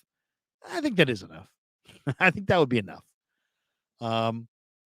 It is interesting, though, watching, the whole Brock Purdy thing and all the takeaways. And, I think obviously I want Brock to be healthy week one because I want the Niners to put their best foot forward week one. But, man, we've talked so much about Trey and Sam that I kind of want to see what those guys got. Kind of want to see, kind of want to see these guys play, especially Trey. I've been talking so much about this and that and his finger and his ankle and his, I want to see it. Let's get him out there. So we're going to see him obviously in the preseason, but that's the preseason. I wouldn't mind. I'm not saying I want Brock to be hurt week one. I'd rather Brock be healthy, but if he's not healthy, I'm eager to see Trey Lance against the Steelers in week one and see what he looks like. DeLeon Ross Jenkins. Eisen said Purdy is a better fit for this team based on his contract, and that's it, Larry. Is that what he said? I know that he definitely, he said that Trey's the bugaboo is the 5th-year option, which is the average of the top 10 quarterbacks in football. So that option is going to be, prohibitively high. So I think that's what he was getting at there. But I mean, let's be honest. Purdy's had a chance to play, and Purdy's played well enough to play. The rest of us are just kind of hoping. I mean, as far as the rest of it, we're hoping on Trey, and we're hoping that Sam Darnold somehow is not the Sam Darnold that we saw. you know, because if he is, then he ain't any good because he hasn't been very good. But we're hoping that Trey's really good, and I think a lot of Niner fans feel that way. I mean, if you're a 49er fan, I think you got to be rooting for all your players to be as good as they possibly can be, because you need them all. And whether you need them on the field or need them to, in some kind of a backup role or need them as trade assets, you want to see your guys play well. And I want to see, I'm a little bit more invested in Trey because I'm invested in his story and his family and his mom and his dad and his brother. And I just want to see him succeed. At this point, I just want to see him succeed. But I want it to be here. I don't want it to be somewhere else. So that's the thing. It's like, how's this going to shake out? I don't know. I didn't think it was going to go this way to this point, and who knows how it's going to go going forward. Fish and Chips says, here's some quarterback chit chat or shit chat. I think you mean chit chat. Brandon Allen starting week 17. I will say this, Brandon Allen's a really nice quarterback. The one thing at the end of the year when we sat there watching that disaster NFC title game, I think what we all said to ourselves is this can't happen again. They have to have extra quarterbacks. They have to have guys that they can win with. I think they do. I mean, the only question I would have is I wonder if Sam Darnold did Sam Darnold sign here because he just wants to be here, or did somebody tell him that he was going to be the number 2 guy? Because he signed an incentive-laden deal that he ain't going to get any money on if he doesn't play. So, and if he's the third string guy, he's not hitting those incentives. So that's the part that kind of makes me wonder, why did Sam Darnold sign here so early if he's going to be the third string guy? And were they really banking that he was going to beat out Trey Lance? Because I don't see that happening, but we'll see. We'll see how it goes. Jesse Wade, can we please talk about something actually important? When does Baby Bear sign? Talking about Bosa. I feel like I got this one pegged. I think Bosa signs for sure on the day that he's going to take the field. That morning, I think he signs. If you think about it from the club's perspective, if you're going to throw out a big amount of money, anything can happen to these players at any moment. So you're going to want to hedge as much as you possibly can. And so teams typically wait till the very last second. And in this case, and then the player's not going to get on the field and supposedly, theoretically blow out a knee or an Achilles or risk any physical damage or anything. You're not going to risk all that money by playing and getting hurt. So when do these deals typically get signed? They get signed like, we're going to practice at 11, and he signed it at 8, the day of. And that's what I expect. I expect that Bosa will get signed, that it will create some extra cap room for the Niners.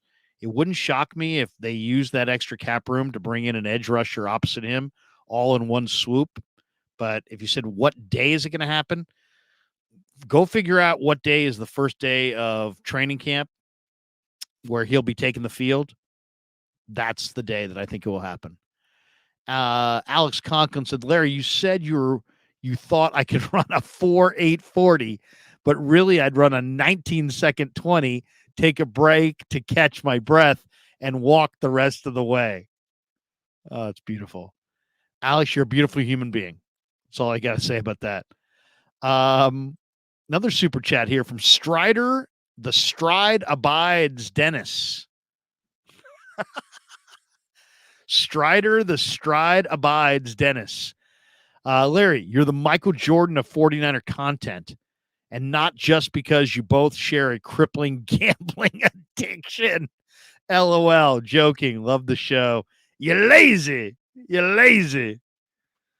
Don't tell my wife. Don't tell my wife that it's a gambling addiction. I actually don't have a gambling addiction. It's I really don't.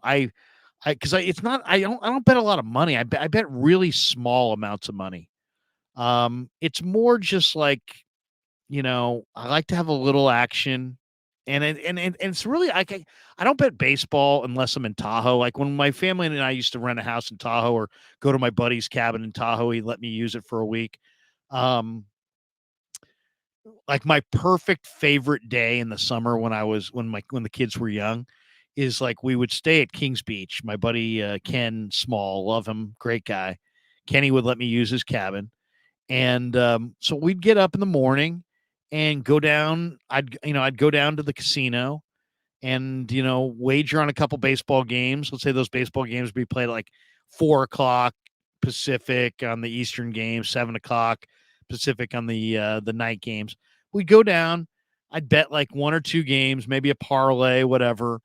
Then I'm taking the kids to the beach, and then we'd be done at the beach and roll over to Safeway in Kings Beach and maybe get some steaks or some bottle of wine, some food, go back to the cabin and just sit there and barbecue on the deck and have a nice glass of wine, maybe a couple beers, barbecue some steaks, and just sit there and enjoy the silence of North Shore. Incredible. Tahoe, I'm not a Tahoe guy in the winter. I can ski, but I just I don't love it. It's just a lot of work and a lot of falling down in the snow for no reason. But but I love Tahoe in the summer, and I love betting baseball. MF says Tahoe's fun. Yeah, Tahoe in the summer is just the best. It's just the best. I'm not a feed it, and I don't like the slot machines. Can't go slot machines. My parents used to sometimes go slot machines. Couldn't do it. Just can't do it. It's not fun. I don't find even when I win, I don't like it. But I like betting baseball in the summer, when I'm in Tahoe, and then go to the beach and then come back, drink a little bit, watch some baseball, sit on the deck, and just enjoy the cool evenings of Tahoe. But then, I don't really bet basketball. I bet a little bit on the NCAA tournament, but I don't bet the NBA. I just don't. It's just too unpredictable. Sometimes I'll bet NBA playoffs, but then I'll bet a little football. But it's I'm not big, not big. I'm not a big gambler. MF says, Larry, I hope the Giants make it interesting this summer. Would be interesting to hear Ned towards the trade deadline. Oh, we'll get Ned. We'll get Ned on. Gregus says Tahoe is like living in a postcard, and it rarely gets below 30 degrees in the winter. Over 300 days of blue sun, blue skies, sunshine. Yeah, Tahoe is really, really nice. I love going rafting down the Truckee River, Kings Beach, jet skis. That's usually what I like to do. Lay on the blanket, tan my white self. Fish and Chips says, take Lake Tahoe in. It's suffering a little due to too many tourists. Yeah, they need the money though. The people up there who are working seasonal. They love it when, to me, Tahoe, the only thing that sucks about Tahoe in the summer is if you go the same week as that American Century. You can't go that week. You can't go 4th of July weekend, and you can't go that American Century. To me, the best time in Tahoe is August. Every day in August, it's the same weather. I mean, it's the most consistent weather you're going to find, and it's probably the greatest August climate in America. I mean, I would dare anybody to find me a better August climate than August in Lake Tahoe. It's beautiful, glorious mornings where you can play golf and, get out early, and it's dewy and cool and great. And then, it starts to warm up around 11. Maybe it's 80, gets 80, 88, 85. That's 80. If he ever gets to 90, that's like a heat wave. That means it's like 115 in Sac. But yeah, it's like, maybe get to 85 and you go to the beach. And if you're sitting in the shade, oh my God, It's absolutely perfect.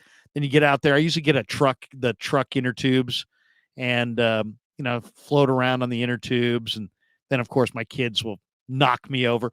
The most fun that to me, the most fun day in Tahoe is any day at the beach in August when the wind is really, really really going, and you've got like the equivalent of like waves like you would have in the ocean, but it's in the lake. There's nothing better than big waves in the lake because of the wind in the late afternoon, and you don't have that salt water. It's all fresh. It's freezing. It takes me forever to get all the way in. I mean, I can walk out there to my waist.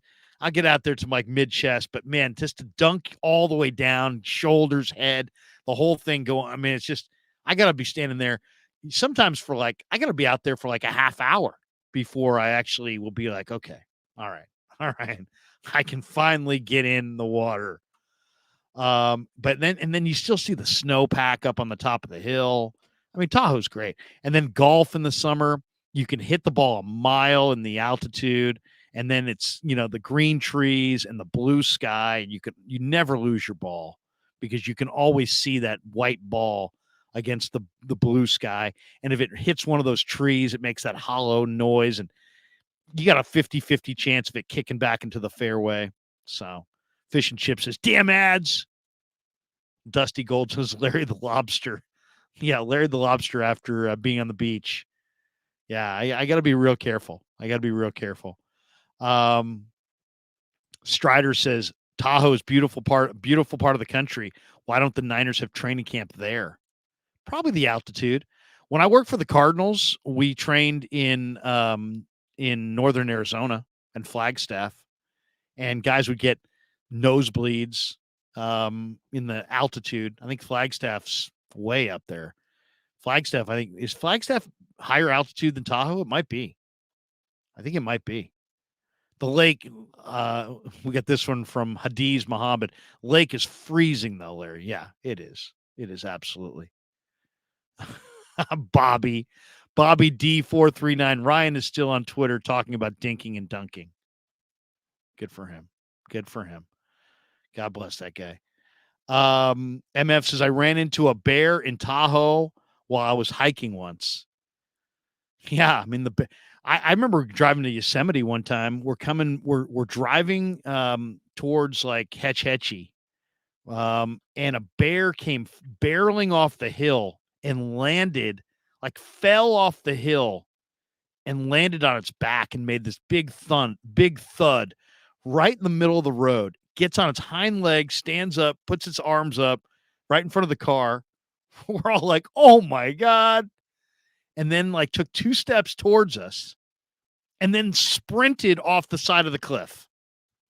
I mean, seriously. And I'm looking down and it's like almost a straight drop. This bear just sprinted right off. It's like, bears are tough, man. They are tough. And their skin must be incredibly tough and thick because this guy hit the sidewalk, didn't care, popped right back up, and then just sprinted off the side of the cliff. Dusty says, no paddle boarding, Larry, in your Speedos. Yeah, you'll not see me out there wearing a Speedo. I'm a trunks man myself. MF says, Larry, I hope the Giants. Oh, I already read that one. I hope they make it interesting too. Now, let me see what happened tonight. Let me check the Giants thing real quick before I get out of here.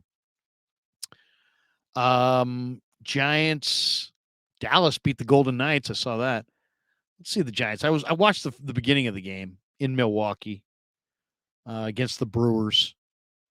5-0 Giants. Look at that. They started the reliever, and he went Scott Alexander. He went 1.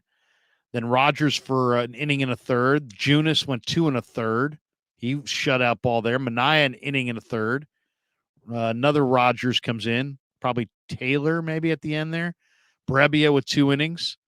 Look at that. Break up the Giants. So how'd they score? Let's see. Wade with an RBI single scored Casey Schmidt. Conforto had a homer to center. Casey Schmidt with an RBI double scored 2 in the 8th. And then Bailey with the double to center. I'll say this about Bailey.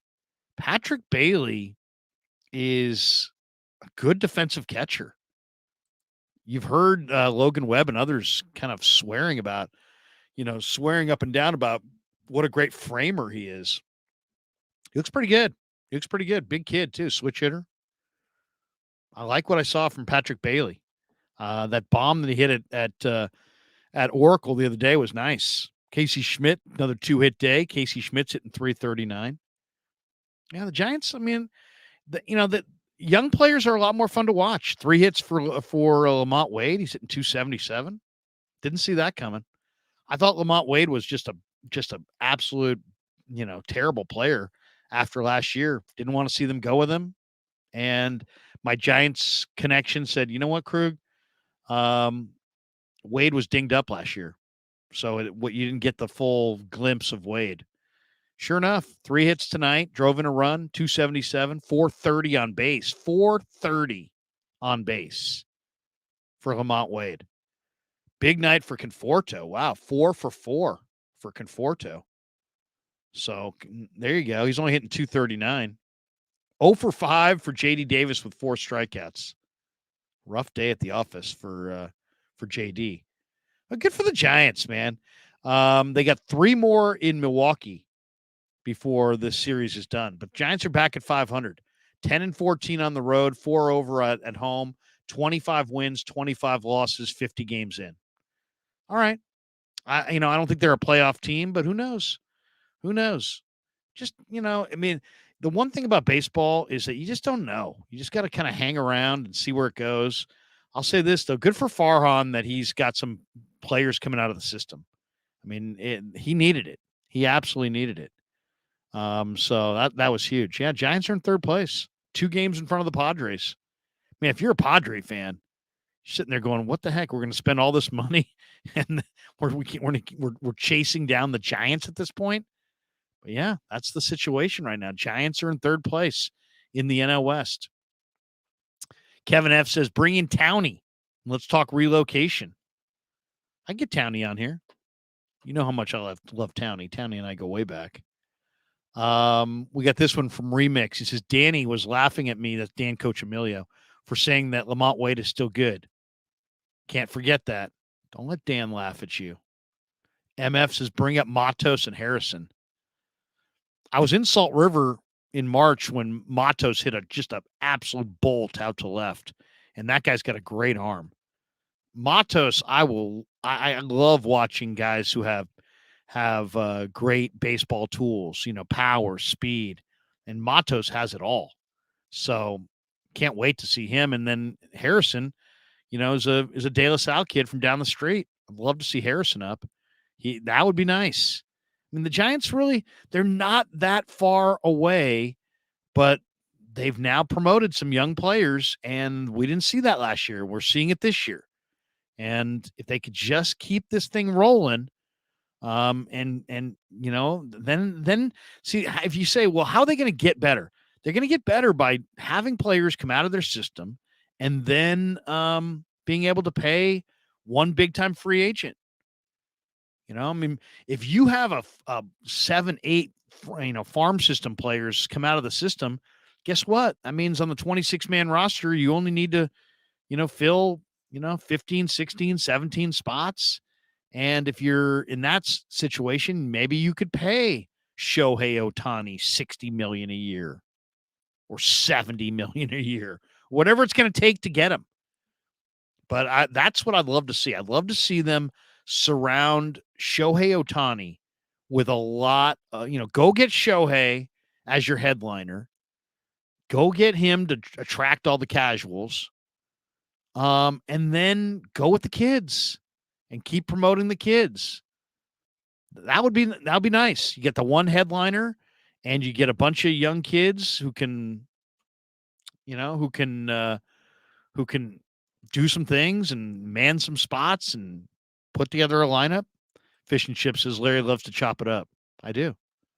MF says Colton Welker's looking good.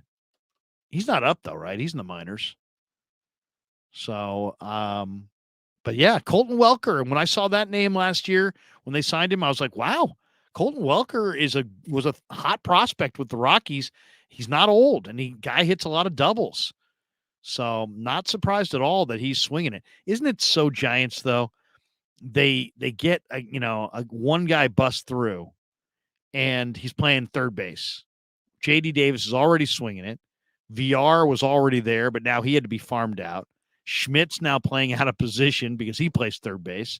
Colton Welker raking in the minor leagues, but guess what? He plays third base. It's amazing. Now they got all these different third basemen that they could lean on, and they're all ready at the same time. We got this one from Hadiz. Larry, do you see the Celtics possibly winning and forcing a Game 7? I don't. I think Miami will get out of this series. And I'm hoping that it's, kind of like the end of the run for the Celtics, and then maybe they'll trade a guy like Jaylen Brown to the Warriors. Love to see Jaylen Brown. El Camilo Dorado says Giants should push for Urias. He's a phenomenal lefty. He absolutely is phenomenal. I love Urias. MF says Wotus is good on post-game NBC Sports Bay Area. Wotus is my buddy. He's a good man. I saw him at a couple of high school baseball games earlier this year and talked ball with him. Great guy. I was shooting buckets with my 13-year-old at a park in Pleasant Hill this summer. Or I guess, no, it was this spring. Must have been March. And here's Wotus walking the dog. I'm like, Ronnie, it's a Krueg. Like, yeah, I'm just out here shooting buckets with my kid. We're playing horse. And we rapped a little bit, talked a little Giants off season. What happened with Judge? Oh, can't talk about it. Good man, though. Ron Wotus, a good man. Oh, my goodness. We got this one from Amin Morris. LeBron to the Warriors? God, no. Please, no. Please, no. I do not want. I'm a Warrior fan. I don't want to root for LeBron. LeBron's probably the guy that I hate the most in the league. And nothing for no reason, not real hate, but like sports hate. LeBron is been on the other side. It's like, do you want Kershaw to be a Giant? I don't. Maybe you do. Do you want? I didn't like it when Richard Sherman came to the Niners. I kind of the guys I like. The guys I don't like, and I don't want to start liking them. I didn't want Richard Sherman to come to the Niners. And I don't want LeBron James coming to the Warriors. And when I read what they would take, I was like, what? They would want Poole, Kuminga, Moody, and like multiple number one picks for a guy who was 2 days ago was like, I may retire. And you're going to trade all your young talent and picks. I mean, talk about driving your franchise off a cliff. Please. By the way, I did a live stream earlier today on the NBA draft with Matt Babcock. Check that out if you're interested in who the Warriors may draft. But one of the things that came out in that live stream is that he used to work for Bob Myers. And I said, what do you think Myers is going to do? And he's like, well, the latest I've heard is he's going to stay. So I don't, we don't have any real sources on that, but Babcock knows Myers and thinks he's going to stay. So good for Bob Myers. I hope he does stay. I don't want to see Bob Myers leave. Bob Myers is like one of the coolest guys there is. Just a really, really easygoing guy. I love talking to Bob Myers. Gary and I used to have him on a regular basis. Just a smart guy, but doesn't talk down to you. I mean, Bob Myers would literally, he knew that I was super into the NBA draft, and he'd see me at a game and he'd be like, so Krug, who are your sleepers for the draft? Now, come on, man. Do you think that he really wants to know my sleepers for the draft? Or do you think he just knows that I'm the kind of guy that looks for sleepers in the draft and that I want him to ask me that? I mean, that's the kind of guy Bob Myers is. There aren't too many guys like that. Seriously. He's a class act. Kim says, where's Jesse? We already said goodbye to Jesse. But if you go to the beginning of the live stream, he was on with us for about 90 minutes. Anyway, thank you to everybody on the live stream. Tomorrow, as I said, Jack Hammer, Matt Mayoko, 10 a.m. for Mayoko, noon for Jack Hammer. Hope everybody has a phenomenal night. Great talking Niner football with all of you. Enjoy the rest of your Thursday night. And wait, we get one last one here. Wait, who's just jumped in at the last second? Jay Tan said, Bob's a good guy. Yes, Bob is a very good guy. But a couple people asking, where's Jesse? Dusty said Jesse signed off. We already said goodbye to Jesse, Kim. Kim Adams says, where is Jesse? You're going to have to chase him down somewhere else. It wasn't my turn to watch him. No, he was here for about 90 minutes. We chopped it up, talked a lot of Niners.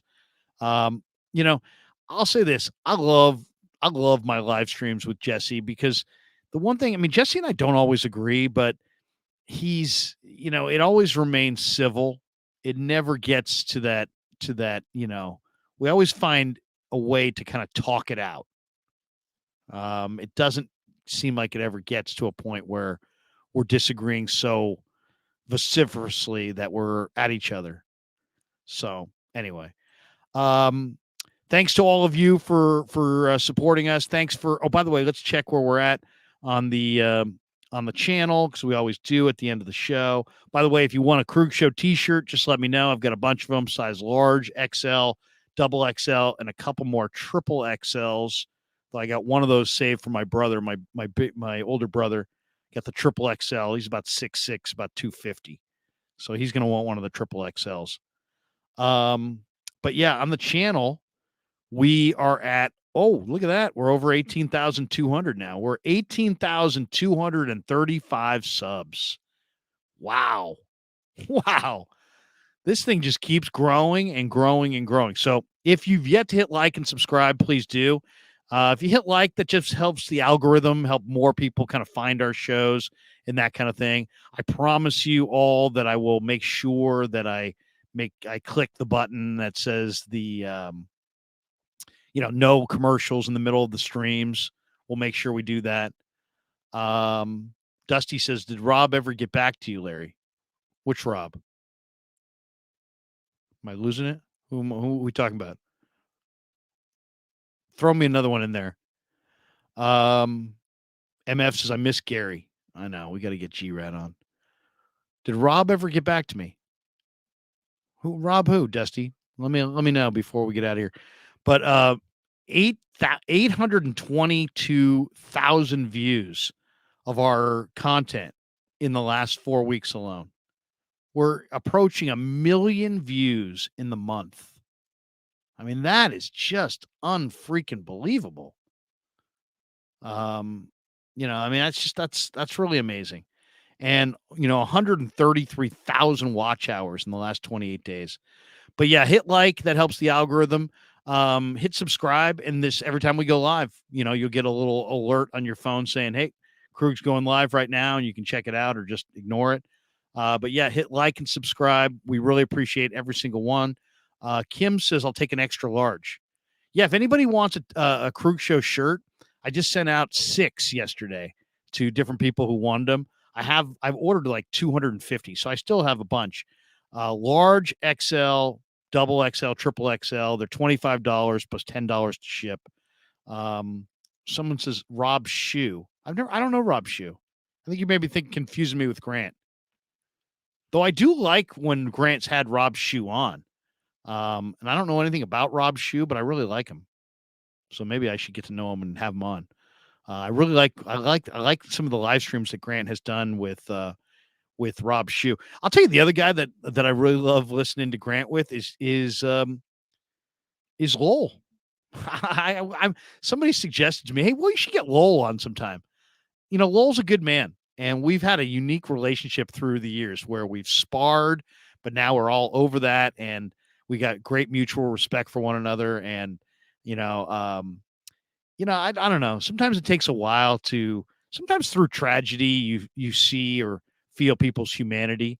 When both my parents passed a couple years ago, Lowell and Grant were very kind to me. And I know Lowell lost his wife. Grant lost his mom within the last year. And, I just wanted to reach out to them and offer my condolences. Sometimes it's like through tragic events like that, you start to see the humanity in people, and you get beyond whatever your differences are. And, I'm a fighter, but, and Lowell's a fighter. And so we're the kind of guys who fight. But you know what?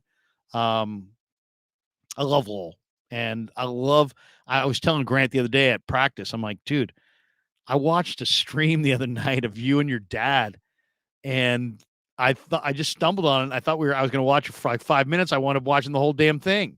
It was just so freaking compelling.